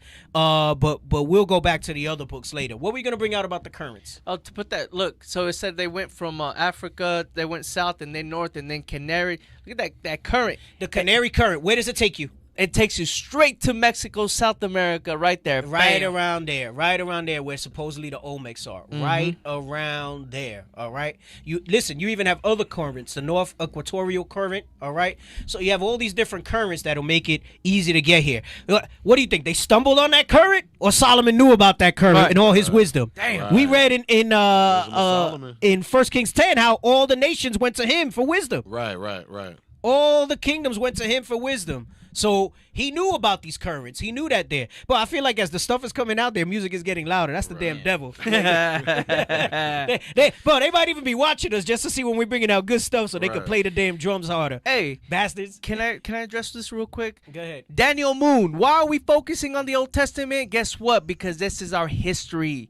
This is our history. Your Christian church, your lying pastors, they all just want your money. Hey, not even just that. Even before you get to that.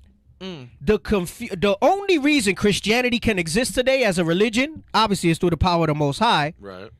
Is because we don't know our history. So you get to the confusion in the New Testament about Jews and Greeks, about those that were scattered abroad, and all of that comes because we don't know that history. The Old Testament is not taught enough in your churches. Christianity is a white supremacist religion that wants to keep you in the dark. And guess what? Your pastors are so slow and so simple in their understanding that they don't even notice at all. They just repeating what they meant. That's the ventriloquist puppet.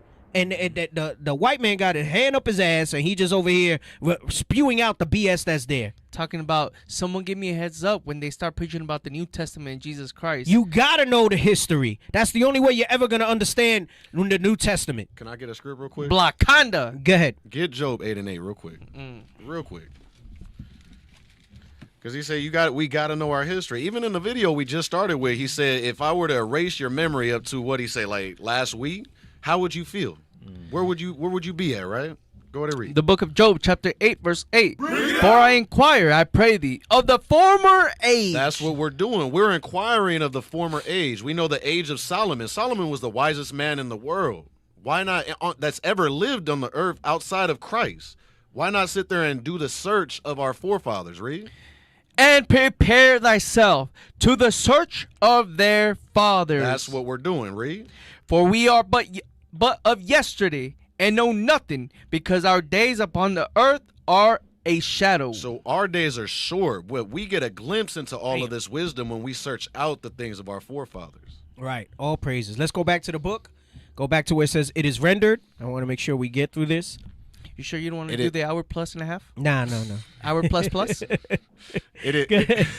It is rendered still more probable that this fleet, which returned once in 3 years, made voyage to the Atlantic. Right. So now he's saying they made voyage to the Atlantic. We saw the Canary Currents, all right, that was spoken about in the TikTok video. We saw in the Bible how it says, so for dummies who try to say that Arsareth, right, is Australia or someplace like that, there's history documented that shows that it's not. It took them 3 years to return. The Bible says it took a year and a half for them to get here. That's a round trip. Right. That's a round trip, right? And remember, these are roughly approximations, okay? Come on. Where we at? Or all the parts of the Mediterranean. From the circumstance? Where's it? Oh, from the circumstance, not only that it could have explored any or all the parts of the Mediterranean Sea in a shorter time than 3 years. So he's acknowledging, based on basic navigation, that it had to be that they came over here because it took them 3 years. Come on. But from that, another fleet was fitted out on the shore of the Red Sea and conducted as was the other, letting you know that more fleets started to come to explore this side of the earth. All right, because they in that short 3 years. So this addresses the part where somebody might get slick and say, well, what do? Get there and turn around and come right back? Well, first off, there's a little bit of range, and what it tells you is that they were so excited by what they saw there. Right? Think about it. They got there. Solomon tells them, you're going to go and I need you to go Stay here. there for 6 months right. or so? I need you to go here and I need you to do this, this, and this, right? And go check this out and bring back proof of what was over there and so on and so forth. Right. Their mission wasn't to stay here for 6-7 months. It was come here, discover it, see what was there, bring some stuff over, right? Meaning the Most High must have given Solomon divine revelation about this. Right. And it wasn't for Solomon to get wealthy. That was a byproduct of it. It was so that by the time you get to 533 BC in 2nd Ezra's, those elders understood that there was a place that they could go that was not on that side of the earth. The fourth And part. they said well, there is some place, because it's chronicled in our history through the wisdom of Solomon, that there is a place that we can go. Hey, Prepare thyself to the search of thy father. hey, and I was reading after we were reading. I was kept on reading. The Persians burned the Bible. So there's other things that we don't have. Right. That our forefathers in 2nd Ezra's, when they came on this side of the earth, Yes. that Ephraim in their heads, they said, hey, we have these records. Right. We know about this other place. Right. Damn. So it tells you they started to send out more fleets. Go ahead. What I are you was going just to say? going to say, and if you think about it, it's talking about how long it took for us to travel. It's not talking about the downtime of us being in America. You really think about it. It's talking about the But actual- remember, he says they didn't explore the whole time. They couldn't have done that in 3 years, which means they came, they surveyed a little bit, right?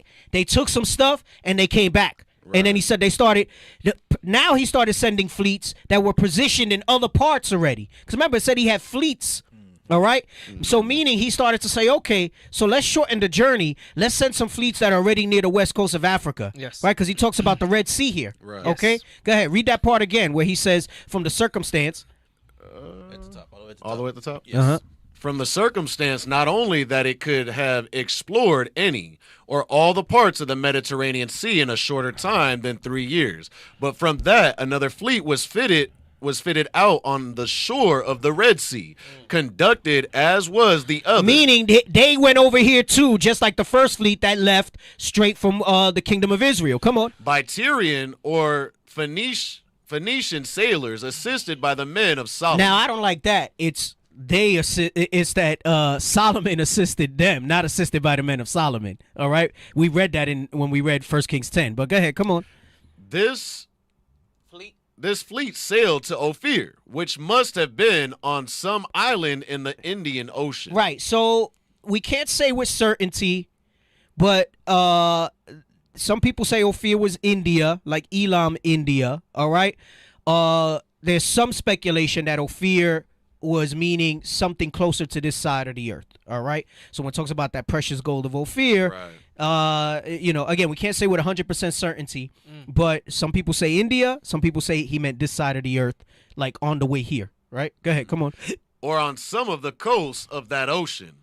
Hence, the fleets of Solomon traveled 2 oceans, one to the east and the other to the west of Africa. Come on. And on board of their fleets were both Jews and Tyrians. And the reason they say it's potentially India, and that's what they were referring to as Ophir, was known as India today.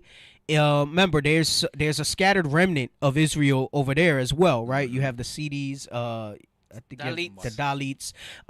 You have Ephraim over there as well. Okay, go ahead.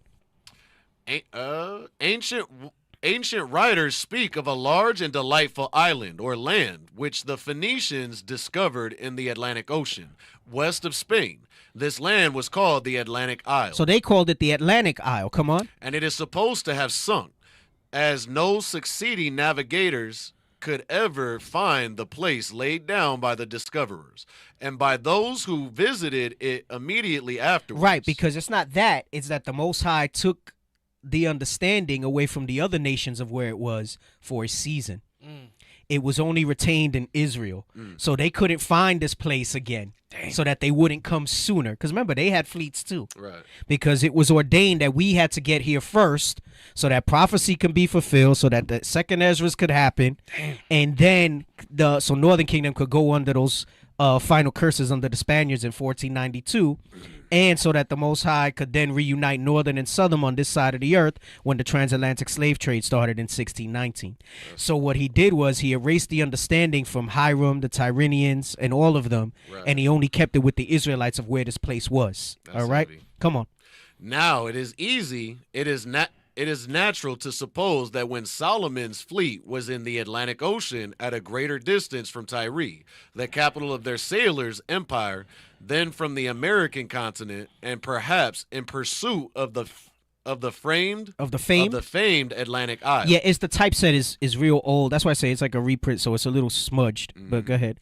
That some of the fleet should, from mistaking their course, or from tempests, be driven or borne to the American continent. Now, that's them not giving us enough credit that Solomon had divine knowledge of this place. And they're saying that we founded the American continent, just like the video implies. We happen to get stuck in the Canary Currents, and that's what brought us this way. Happenstance. Right, by happenstance. But we know that nothing's happenstance with God, right? Come on. The probability is still strengthened by the fact that in the Atlantic Ocean west of Africa, the regular trade winds are constantly blowing to the west. That's when you saw 2 or 3 different currents from the west of Africa that blow west, right? Come on. Which with the Gulf Stream occasioned by the trade winds flowing in the same direction would bear a vessel very rapidly to the American shores. Come on. Storms and tempests might have separated the fleet and driven some of the ships to our coast. Again, he's not giving God and the Israelites enough credit with this, and he's saying that is by accident. But notice he talks about storms and tempests. I remember in 2 Ezra 13, it says the Most High held still the flood. So he made it so that we could get there. So in actuality, what happened here was that the Most High held still the flood for us to get the initial discovery of this place prior to what you read in 2 Ezra. Come on. Would bear a vessel very rapidly to the American shores. Storms and tempests might have separated the fleet and driven some of the ships to our coast. Having no compass, and when perhaps no sun, moon, nor stars appeared for many days, the mariners... Wait, did you read the probability is still strengthened by the fact? Did I? Where's that at? Oh, no, you did read that. Would bear vessel very rapidly. Okay, I'm sorry. Yeah, you're right. Having no compass, come on. Having no compass, and when perhaps no sun, moon, nor stars appeared for many days, the mariners may have become... That's not the case. Remember, Issachar had understanding of those things. All right, we read that in 1 Chronicles 12. Come on. Lost their course, and instead of reaching the desired haven, landed in the New World. Again, that's just them trying to discredit us. Yes, that we got here by accident. That's the same thing they said happened with Columbus. Exactly. I was about. That's the same BS they said about Columbus. That's the same thing they say, right? Come on, read. Daring enterprise might have induced them to direct their courses through the western waves in quest of lands which had never been found. 2 Ezra 13:41. In other words, read that. We draw 2 Ezra 13:40. Lands which had never been found, where never mankind dwelt. But remember, by the time you get to Ezra's, how did they know that? A lot of times that's not brought out. And there's an understanding there. And the assumption is they had divine intervention, but it wasn't in that moment. The divine revealing of this place was given to Solomon. This is why he sent fleets here. This is what we're reading in this history here. That was given to Solomon, and then we had that recorded through history. So by the time we were given liberty, all right, we were said, okay, there's a place where we could go. That's how we knew there was a place. Right. There's a safe haven. There's a place we could go to get away from these heathen. And they knew they needed to get away from them because you read that in Judges. 5. No, is it 2 or 3? 1 through 3. One of those. Yeah. Anyway, go ahead. I'm sorry. Come back here. Come back to the book. So it says waves. Come on. We draw our conclusion that from some does that say sons? Some of the above causes, the first people inhabiting North America.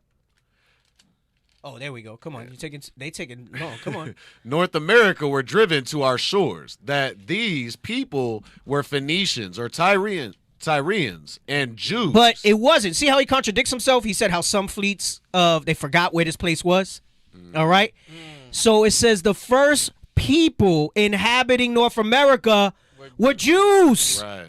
Where the bombs It at? was Israelites. Bro, I think they had back there taking notes or they doing something else. I pray they not asleep because it's too strong for them to be asleep. But we got no bombs. We got no effects. Man. They there in their notebook highlighting stuff. Don't worry. I'm gonna bring it over here. I'm gonna bring the Oh my goodness. But yeah, you got to bring it here, bro. You got to bring the control for that here. Oh my goodness. It's telling you that the first people who inhabited this place were the Israelites. Right. Come on. Or Jews. From the conclusion, we will No, you missed the part. Where am I at? And right after Jews, and that they landed in ancient days as those of the reign of Solomon. So wow, when you talk about the Olmecs and somebody says, what about the Olmecs? That's not African. It's not Hamites. It's the Israelites. That's right. Because under the reign of Solomon, we had discovered America. The Israelites discovered America. Come on, read. From this conclusion, we will lay our premises and endeavor to support them by as many facts as have fallen under our observations, and by such as good authority enables us to employ. Many are the circumstances and, does that say tests? And facts. And facts which would induce us to believe that a numerous people prepared for establishing an extensive colony. They had plans to live over here. But Solomon fell into whoredom, idolatry, right? Because whoredom is idolatry, because he started following the gods of his many wives and concubines, and the kingdom fell apart under wicked kings after that. Right. So he never was able to see that through. Thus, another thing that gets you to understand when they say that they got together and said, let us go where never mankind dwelt, Right. because there were plans to, that wasn't God's plan yet. But Solomon was setting it up for us to colonize over here. That's heavy. That's what it's talking about. Wasn't it like First Kings, like after he got done building like the temple, it was talking about how God was like, I would have established like kingdom forever. Right. Right. Oh, yes. But it goes into Christ. Go ahead. Where are we at? In speaking? Right there. Colony. Came an extensive colony. An extensive colony came to these realms and fixed their residence near the coast of the Atlantic. But whether the progenitors of the Indian... So notice what he calls the Jews. Damn. The Indians. He calls them the progenitor of the Indians. Bruh. Because we weren't called Indians until the conquistadors came and called us Indians. Right. He calls us the progenitors of the Indians. The progenitors of the Indians. And just above, we read that it was the Jews that came here during the ancient days, during the reign of Solomon. So he calls the Jews, the Israelites, the progenitors of the Indians. Read that part again. But whether the progenitors of the Indians... Come on. Whether they came in a numerous fleet of America arrived here through design or accident. Whether they came in a numerous fleet or in a single vessel, it matters not. He's saying basically it don't matter how you think they got here, if it was by accident or by divine intervention. The progenitors of the Indians were the Israelites. Come on. If we can trace their origin and read their history, it must suffice. See, that's the people that try to get so complicated. They want to debate corn. They want to debate the Bering Strait, land masses, and all this other stuff. He said, listen, if you could read their history, and I can't get into it today, that'll segue us into next week's show, Lord's Will Lies Last, where I'll go into the Aztecs and I'll go into American Holocaust. And that's exactly what they start talking about is our history. It lines up with the history of the Israelites in the Bible. He says, but if you read that history, don't matter how you accept that they got here. They're the progenitors of what's now called the Indians, the native indigenous of this side of the world. Come on. In speaking of the Indians of America, coming from Phoenicians and Palestine or Judea, we have... Is that Wait, relevance? where are you? In speaking of the Indians... Okay, go ahead. we have relevance. We have reference. We have reference to the numerous tribes which inhabited the central and southern parts of North America. Meaning that all those early historians of Edom, they understood and they knew always. Somewhere along the lines, they got together and got reminded of that crafty council and said, you can't put this stuff out there. You can't say that, because then our rule will come to an end. Right. Do you like this place? Do you like the free labor that we have? Right. Then shut your mouth. And they went through that iconoclasm to prevent this information from coming out. So he says, we have reference to the numerous tribes which inhabited the central and southern parts of North America. Come on. Those which inhabited the northeastern parts, we believe, came from a different quarter. Meaning he knows that the tribes broke up. That they broke up when they got to this part of the land. Come on. And those in the northwest of South America came from a quarter different from either. Came from another direction.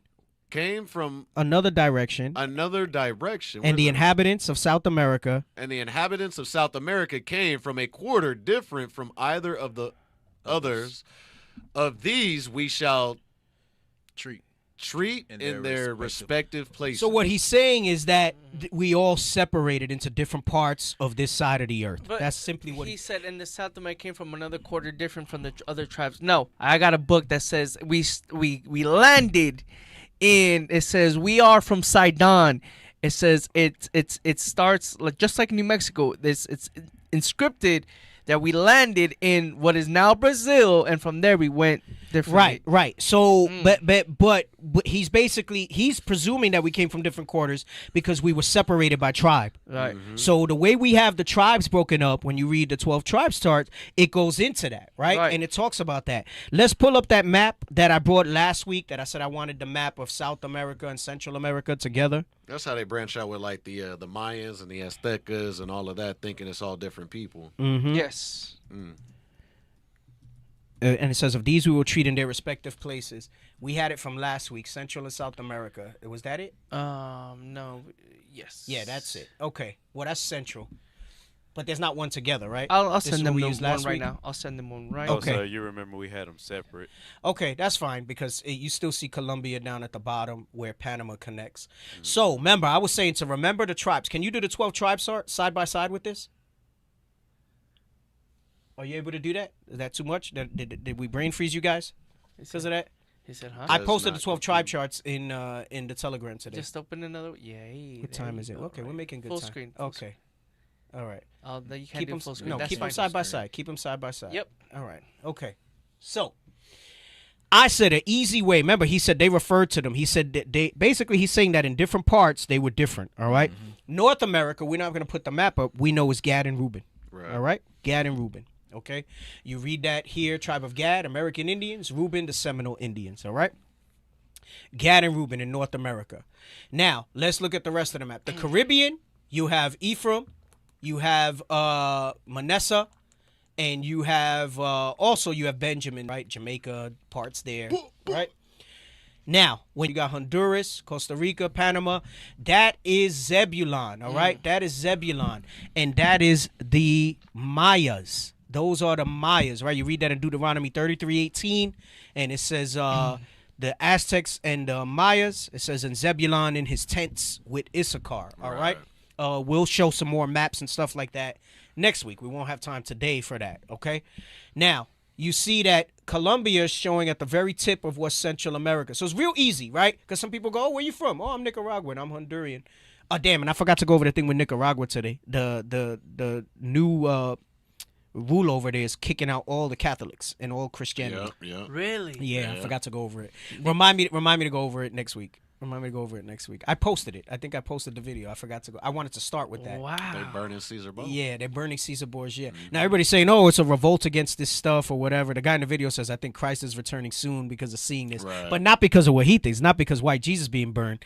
That dude he realizes that Christianity is white supremacy, so he's kicking all the Christianity out. Right, trying to get rid of it now. Right, he's kicking all of it out.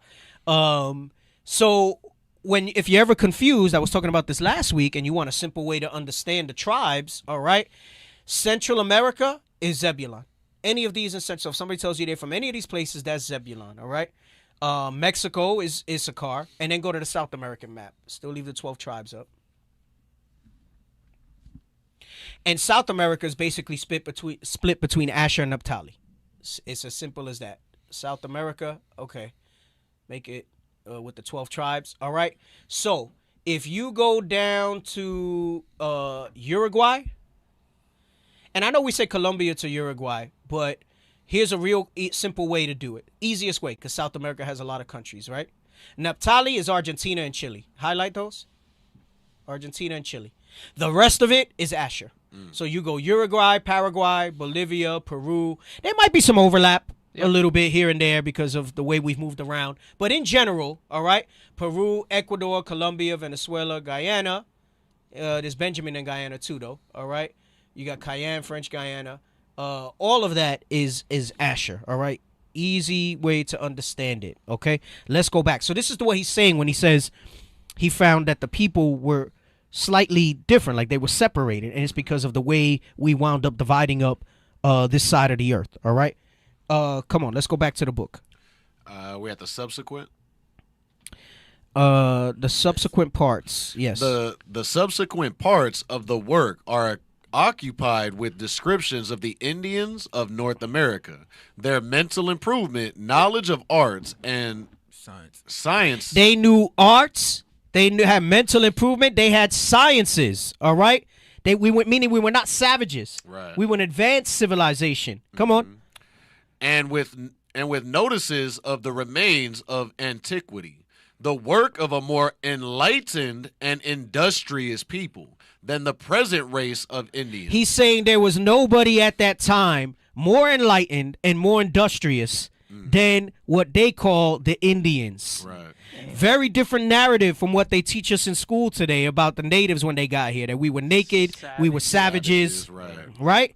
But these are the earlier historical accounts. So meaning it was sometime after the 1800s that they changed this, because this was printed in the 1800s.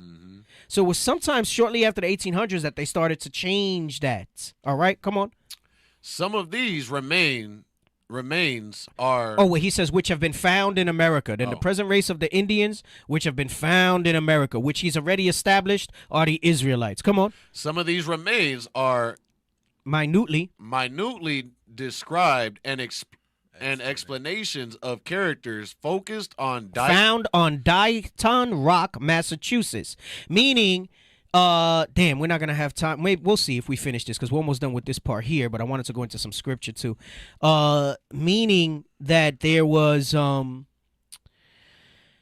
those are the stones and different things that they found here that had Hebrew writing on it. Right. That's what he's talking about when he says the characters found on Dighton Rock, Massachusetts. Come on. And other places are attempted. Strong and proof of the position assumed in the 3rd chapter are presented, as well as many incidents and facts of a deeply interesting character which we have not space to notice. Come on. With the annex paragraphs taken from different chapters of the work, we leave the work for the present. Right, meaning these are just excerpts from books. These were books that he had. So the books that he's getting this information from, they don't exist anymore. Or if they do, they're in some Edomite's library or collection that's never going to see the light of day. The Vatican. Right, maybe the Vatican, right. I know, we got to get into the Vatican. Yeah, see what's in there. Parts of the library that they won't let us in. Right, exactly. The parts of the library that they won't let us in, right? Go ahead, read on. As America became settled by a civilized So people. notice, they call us a civilized people. Far cry from what history teaches us that we were savages, right? Come on. And the industry of the enlightened divested lands of the rough productions of nature, numerous remains of antiquity were discovered in almost every section of our country, which had been improved. And indeed, there is no part of our land, but bears evident mark of having been once settled, and improved by an enlightened, enterprising, and scientific people. No, but notice, now you read Deuteronomy 28:37, they don't say nice things about that. We're a proverb and a byword. Right. He's calling blacks, Hispanics, all right, an enlightened, enterprising, scientific people. Come on. That they were very sufficiently... that they were very numerous. The external and the extent and magnitude of their works sufficiently demonstrate. Right, meaning what they found over here and through iconoclasm they destroyed. See, this goes, if I had time, I was going to then go into this book to talk about. So what we'll do is next week we'll start with this part again. We're going to finish this page right here. Next week we'll start with this part again so that we can segue into the other books. And then I got some more scriptures on it too. But go ahead.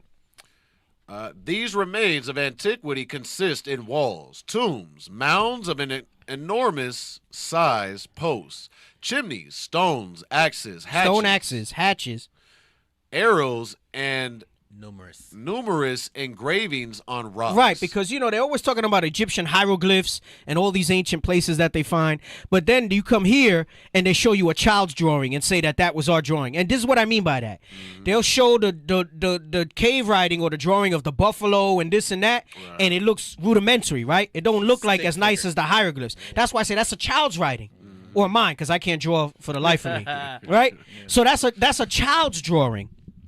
And they'll show you that and say, see, they were savages. Look at their primitive drawings. But he's saying that the stuff that they found in our inscriptions and everything showed how advanced, industrious, and civilized we were. I have videos where that Father Crespi and how he... Well, if we have time, we'll show some of your videos. Oh, because we're almost done with the excerpts here. Do you want to? Yeah. It's like few of them. Well, we could show a few of them. Okay.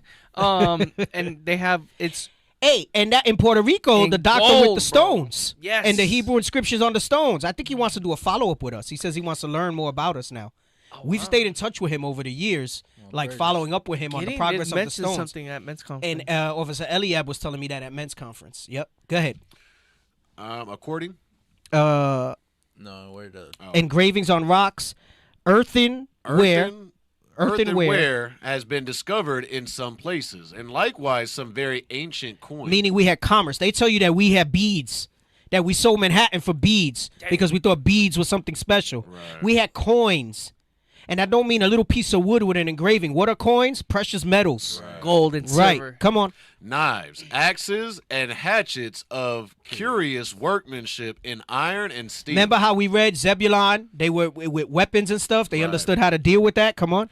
Have been found in several mounds. Right. Notice they'll tell you that we didn't have iron and steel, that we used onyx or obsidian when they came here. Yeah. Right. Or rock. We didn't have gunpowder, but we had steel and iron and things like that. Don't let them tell you that lie. What were you going to say, Soldier? That proves that the gold rush, we already knew about that. Right. And all that gold in South America, we already knew about that. Yes. We had all that. They said the stuff that we built. Now, mind you, I'm going to go into how we went into, and then you'll see prophetically, by the time they got here, we might have kept some of our customs, but we went into idolatry heavy, like as was prophesied with us. And we'll read excerpts from Hosea and stuff next week to get into that. But go ahead. And steel, come on. Have been found. And steel have been found in several mounds which have been opened. Read on. According to the reports of the Spaniards who first invaded Mexico. Not discovered, invaded. Right. All right, come on. The empire had been established in that place but between 3 and 4 centuries, and that the nation came from the east. Meaning we came from this side. And when they came at that point, it was 300 or 400 years that we were in the midst of idolatry. That's when he says the empire had been established 3 or 4 centuries. Come on. This was the tradition and likewise the records of the Mexicans. And I was going to go into the Aztecas after that. We just don't have time. It's too much information. Come on. We have supposed that they came from Asia in the days of Solomon. So when he says Asia, he's meaning this side. Remember, when you look at the map of Asia, right, it's this side of the earth, all right? So he's not saying that they're Asian. He's saying, remember, he said that he had fleets positioned in other places we read earlier, and that he sent, though the first fleet came straight from Jerusalem. Right. The other fleets he had already had in different parts of the earth over there. Come on. Which was about 1,000 years before the Christian era. About 1,000 years before they call the Christian era the era of them coming over here and bringing Christianity over here. He said that it was 1,000 years before the Christian era. Read on. If they had resided in Mexico but 400 years when the Spaniards conquered them, they must have arrived there about 1,000 years from the time they commenced their pilgrimage. From the time they commenced their pilgrimage, from the time the conquistadors arrived, it was 1,000 years. It was 1,000 years. The approximation of when we came over here. Now, let's get 2nd Ezra 13. And we talk about this a lot on the show in 40, all right? From 533 BC, which is what we estimate, to 1492 AD is approximately 1,000 years. It's approximately 1,000 years. Let's get the scriptures. 2nd Ezra 13 and 40. The book of 2nd Ezra, chapter 13 and verse 40. These are the 10 tribes which were carried away prisoners out of their own land in the time of Hosea the king, whom Salmanasar, the king of Assyria, led away captive. Salmanasar, the king of Assyria, led us away captive, right? So he's saying that these are those same people, which was the northern kingdom tribes out of Samaria. Come on. And he carried them over the waters, and so came they into another land. Right, so under the Persian captivity, we were granted liberty, all right? Get that in Ezra 1 and 2. We were granted liberty from the Assyrian captivity, all right? So he says, once the Persians came to power... Right. Well, it's really Medo-Persia, right? It was the Medes and then the Persians. Yeah. Right, but we say Persia-Mede because Persia was more prominent. Well, Persia became more powerful, more than the Medes. Right. After, right. so. Exactly. So, but under that, right? So Ezra 1 and 2. Mm-hmm. 2nd Ezra's or first? No, Ezra. Ezra. In the main Bible. 3. Do you have it? Yes, sir. No, start at 2. Okay. The book of Ezra, because chapter you have 1. to see, this is where we get the time period to understand 1,000 years. Again, Yes, it's sir. all approximations, but it's 1,000 years because it tells us who it was under. Come on. Thus saith Cyrus, king of Persia, the Lord God of heaven hath given me all kingdoms of the earth. And he hath So Cyrus, this is under Cyrus, the king of Persia. Come on. And he hath charged me to build him an house at Jerusalem, which is in Judah. Come on. Who is there among you of all his people? His God be with him, and let him go up to Jerusalem, which is in Judah, and build a house of the Lord, God of Israel. He is the God, which is in Jerusalem. Right, so he said, listen, go build Jerusalem. Go back and build it back up. Come on, read on. And whosoever remaineth in any place where he sojourned. Meaning some of them, you could stay here in Persia, right here close to us in the capital, all right? Or you could go wherever the hell you want. You don't got to go to Jerusalem if you don't want to. Come on. Let the men of his place help him with silver and gold, with silver and with gold and with goods. See how it's important to understand this history? Because if you're just coming out of captivity in 2nd Ezra 13, you don't got nothing. Right. So how did they buy their ships and have their money and their victuals to make the journey? They were given reparations by Persia. And I'm gonna prove they that were this given is reparations verse is real. by Persia. With the videos that I got, I'm gonna prove that this verse right here yeah, all praises. is real to the T, bro. Come on. I'm sorry, I got excited. No, it's and good. With gold and with goods and with beasts, besides the freewill offering for the house of God that is in Jerusalem. Right, for the house of God that's rich. But guy, read verse 5. Verse 5. Then rose up the chief of the fathers of Judah and Benjamin, and the priests and the Levites with all them whose spirit God had raised to go up to build the house of the Lord, which is in Jerusalem. Meaning some northern kingdom stayed behind. This is why you get to John 4 with the woman by the well, so on and so forth. Not all of them left. It said those of them who were in the spirit to stay behind, some of them stayed behind, all right? But the vast majority, when you read 2nd Ezra's, then came out from here, right? Come on. Go back to 2nd Ezra 13 and 40 again. The book of 2nd Ezra, chapter 13 and verse 40. These are the 10 tribes which were carried away prisoners out of their own land in the time of Hosea the king, whom Salmanasar, the king of Assyria, led away captive. And he carried them over the waters, and so came they into another land. But they took this counsel among themselves, that they would leave the multitude of the heathen, and go forth into a further country. I'm sorry, I had this written in the wrong spot.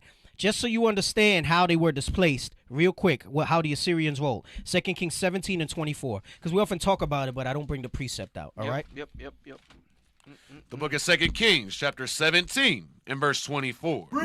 And the king of So I'm sorry. In verse 40, there's a bunch of history that's just summarized in like 3 sentences, right? Come on. And the king of Assyria brought men from Babylon and from Kutha, and from Ava, and from Hamath, and from Sepharvaim,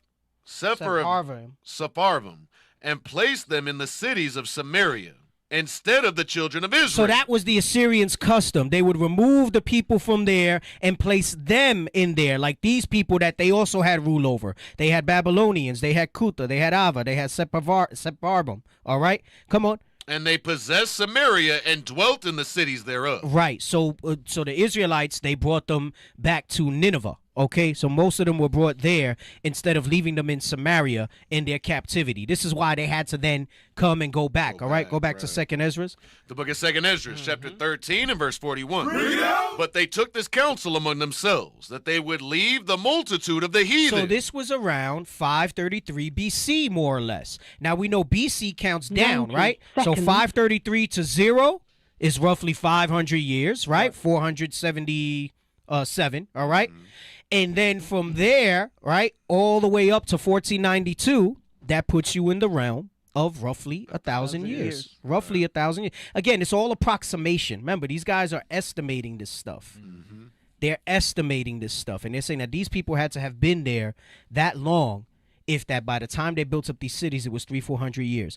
And we'll show you how we went off and they brought things out. So, again, you can't go super precise. We reference time sometimes, but they give you a time frame, right? They give you a time frame that adds up to roughly the equivalent of what it is, okay? Come on. But they took this counsel among themselves, that they would leave the multitude of the heathen and go forth into a further country where never mankind dwelt. And we've established that they knew about that based on this history that we brought out, that this place where never mankind dwelt was this, what was called the Americas today, all right? Come on, why was the reason? That they might there keep their statutes, which they never kept in their own land. Which they never kept. Well, it's actually 1,500. I know Jerome Jenkins put 2,000 years approximate. If you go by 533 BC, it's actually 1,500 years approximate before the conquistadors came. But remember, that's just, we don't know if it was 533 BC. All right? It's within the time frame. Right, because 500 down to 0 is 5. In the 530s. Yeah, because I have notes. It says 537, 38. Right. So around there. We're not entirely sure. So I know you're saying 2,000 years approximate. Again, all of it is speculation. But the point is that they even get that close. For them to even mention that. Remember, those years and things like that typically aren't mentioned. Right. So for them to even mention that in the history, all right, in the Chronicles, right, in some obscure book that they tried to hide and get rid of, all right, goes to show you that they were hip to it. The Bible gives us the accurate information, right? So we know approximately 2,000 years based on what we think. They were estimating it as roughly 1,000. All right, they were estimating it as roughly 8,000. Remember, they also have their own timelines of what they think was Solomon's reign, as well. So it's all speculative in that regard. The point that I make when I bring this stuff out, same thing with the year and a half being 3 years. That thing is... You can't go straight and say, right, they probably were here a couple months. They didn't just jump back on the ship and go back.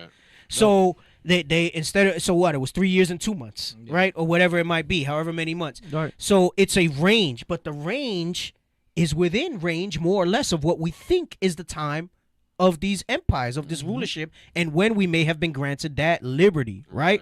When we may have been granted that liberty. So now, the part where it says, read verse 42. Verse 42, that they might there keep their statutes, which they never kept in their own land. Right? And how did they know that that was something that they needed to do? Get Judges 2 and start at 1. We're going to read 1 through 3. Yeah, this is beautiful when the Bible comes to life like this, bro. Bro, that stuff gets me mad. Bro, I was highlighted. There was so much stuff, bro. Like I said, I didn't even get to the other books. I don't know why I thought we would. It never works that way. Come on, bro. But hey, but no. Now next week's show's already lined up. Set up. You know, so plus and a half. Right, Judges 2 and 1. The book of Judges, chapter 2 and verse 1. And an angel of the Lord came up from Gilgal to Bochum, and said, I made you to go up out of Egypt, and have brought you unto the land which I swear unto your fathers. And I said, I will never break my covenant with you. Come on. And the reason I read verse 1 is so that you know who's who's the audience here, right? Come on. And ye shall make no league with the inhabitants of this land. Right, we're not supposed to make covenants of death with these people. Come on. Ye shall throw down their altars, but ye have not obeyed my voice. Why have ye done this? Wherefore I also said, I will not drive them out from before you, but they shall be as thorns in your side. This is why they said we got to go someplace where never mankind dwelt, where they could there keep their statutes, because they understood historically that the heathen were going to be as thorns in our sides. Come on. And their gods shall be a snare unto you. And that their gods would be a snare unto our people always. So they said, listen, we got to get the hell out of here. Right. We got to go someplace else. Let's go back. Let's finish that up in 2nd Ezra's, and then we'll wrap the show for tonight. Go ahead. The book of 2nd Ezra, chapter 13, verse 42. That they might there keep their statutes, which they never kept in their own land. And they entered into Euphrates by the narrow passages of the river. For the Most High then showed signs for them, and held still the flood till they were passed over. Come on. For through that country there was a great way to go. So what that lets you know is that that's a similar route to what Solomon wound up taking when he first discovered the America under his kingdom, when the Israelites first discovered America back then. So they went into the Euphrates. They went all the way down through the Straits of Gibraltar, around the Cape of Good Hope. They sailed up, and then they caught one of those currents until they caught those currents to come east, which was, we used to say was exactly the tip, which would have really been Argentina or Chile. But we know, you said you had the information that came out. It was somewhere in Brazil is what they estimate. So which means they didn't catch the Canary Current when they came this time. Right. They caught the Canary Current when Solomon sent them first out. When they came this time, what you're reading in 2nd Ezra's around 500 BC era, they went what? And they caught one of the lower currents that flow west. All right, go ahead, read. For through that country there was a great way to go, namely of a year and a half. And remember, it said when Solomon first came here with the fleets and with Hiram and them, it said they returned once in 3 years, meaning that's a round trip approximately. Year and a half going, year and a half coming back. Come on. And the same region is called Arsareth. Arsareth, like we read in the Jewish Encyclopedia, is considered to be what's known today as America. Come on. Then dwelt they there until the latter time. And now we're here in these last days. Come on. And now when they shall begin to come. Right, meaning what? Return back to the commandments. Wake up out of our sleep and acknowledge that we're Israelites and keep these commandments. Come on. The highest shall stay the springs of the stream again, that they may go through. Therefore sawest thou the multitude with peace. Right, so that's not going into travel. Remember, it's talking about the flood of the dragon, right? The springs that he's going to stay through now is that, so that those of us who need understanding can go ahead and be able to know what's going to be coming out, so that the mouth of the dragon, that flood that he puts out, doesn't distract us from this, all right? He's going to fight against us for that, so that we can get this understanding that comes out. Because somebody said, well, the flood wasn't stayed in the last days so that they can come back. What's that going into? Right? So now it gets prophetic. So you have history, it's prophetic, and now you get into that double meaning that's there. Anything? The video you want me to it's already 9:09, man. We're going to have to save it for next. You said it's a lot anyway, right? So what we'll do is next week, we'll start off with that last paragraph that we read, right? Because I wanted to go into American Holocaust, right? So that's going to talk about the infrastructure and how we were industrious people here.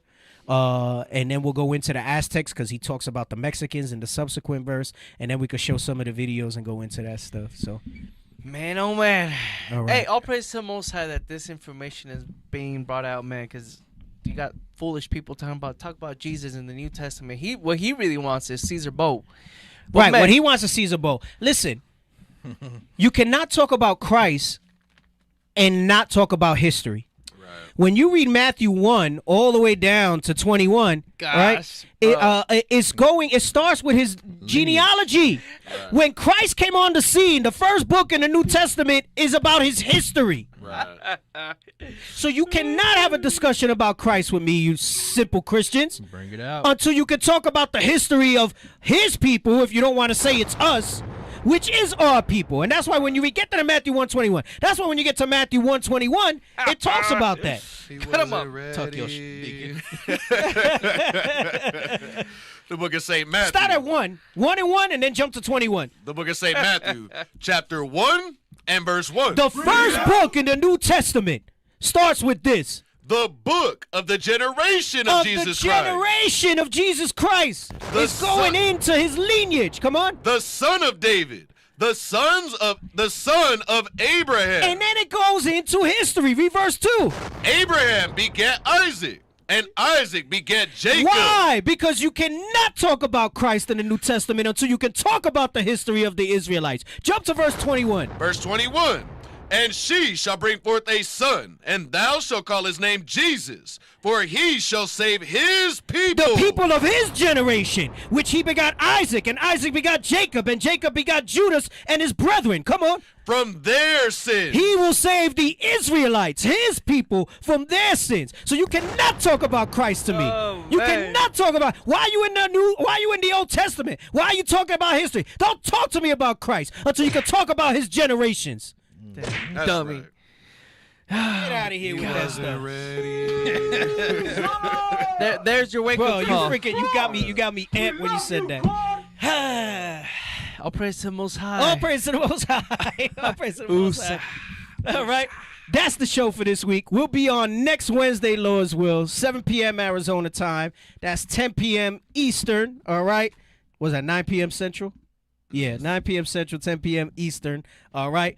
Continue to like and support. Hey, if you're watching on IUIC in the Classroom 2 or IUIC TV or Facebook, do us a favor. Go over to IUIC Phoenix on YouTube. Like, subscribe, throw some comments in there. Check out all the social media that we have in the lower third down there. And, hey, I'll be remiss if I don't say this. We need y'all to support the Booster Club with whatever you can. We are planning a trip in the fall. Okay, we're trying to hit 3 Northern Kingdom countries. We're not going to say what they are or exactly when the dates are, but we definitely need to start raising funds for that. You'll see that down there in your lower third. IUIC that fundraising at IsraelUnite.org. Whatever you can send, all right? Don't assume that others are sending or whatever. These trips are only possible. The scripture says his line will go out in all the earth. This gospel must be preached in the whole earth, and then the end shall come. There's many of our people who have not been touched as heavily by white supremacy, and we got to get out there, especially to these northern tribes. When you hear this history, if this thing made sense to you, the history and the scriptures made sense to you, support the mission, all right? We're trying to send a larger team out. We want to hit 3 countries in the fall, okay, back to back to back, so that we can go ahead and preach this gospel and help to establish some schools in Arsareth. All right, I'm not even gonna say America. It's in Arsareth. All right, so help us out. Right. IUIC that fundraising at IsraelUnite.org. Like I said in the beginning, Israel United in Christ, we're doing bigger and better things every year. It's time to level up. Help us with the donations. The Booster Club is definitely needed. Right. All praises to the Most High. Hey, Saturday, we're doing a show Saturday? Yes, sir. What is it, English? I'm not sure yet. We're not sure. Exclusively on Facebook, 11 a.m. Arizona time. All right, you get an hour of power instead of 2. Okay, and we're hosted by the officers. All right, good topics come out on there as well. Support that as well. All right, y'all be safe. Stay in the spirit. All right, make sure you study, pray, and apply. Big things coming for the nation of Israel, and within IUIC as for what we're doing for our nation. All right, and with that we say shalom. Shalom.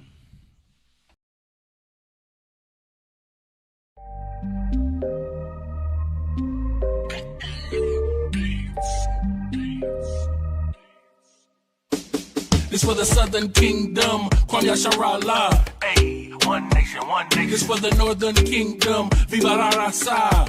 We one nation, one nation. This for the Southern Kingdom, Kwam Yasharallah. Hey, one nation, one nation. This for the Northern Kingdom, Viva la Raza. We one nation, one nation. It wouldn't be Israel without Mexicans. Black love, brown pride, cause we next to kin. We ain't gotta tell Esau to let's be friends, cause we above all nations and we better than them. We the salt of the earth, ayy, ayy. And we been king since birth, ayy, ayy. We put the kingdom first, ayy, ayy. And they gon' get this work, ayy, ayy. We was chosen, not cause we the most of the people. Few in numbers, but we over the people. We gods of this earth, we ain't supposed to be equal. Stop playing, you emotional people. The good gotta triumph over the evil. So my foot's on the throat of the eagle. Their tongues will confess that we the people. Cause my nation ain't never been feeble. This for the Southern Kingdom, Kwam Yasharallah. Hey, one nation, one nation. This for the Northern Kingdom, Viva la Raza. We one nation, one nation. This for the Southern Kingdom, Kwam Yasharallah. Hey, one nation, one nation. This for the Northern Kingdom, Viva la Raza. We one nation, one nation. can't take one step without my brothers too. Vámonos muchachos, yeah, you know there's one for you. Me gusta arroz con pollo, tacos chilangos, sipping on cervezas with all mi hermanos. Judah and Ephraim, that's the two kingdoms. Now we one nation over these heathens. Royalty bloodline, we be the choice vine. Better repent for you run out of time. My father gave me salt and the light, yeah, yeah. We strong in the Lord and his might, yeah, yeah. Better be careful of fire. Change all your ways or you'll be his desire. Whoa, gotta stay away from Satan, changing my mind frame. Yeah, you know we dying daily, turning it up on a feast day. Put this on replay, no longer divided cause we all one nation. It's for the southern kingdom, Kwame Sharala. Hey, one nation, one nation. It's for the northern kingdom, Viva la Raza. We one nation, one nation. It's for the southern kingdom, Kwame Sharala. Hey, one nation, one nation. It's for the northern kingdom, Viva la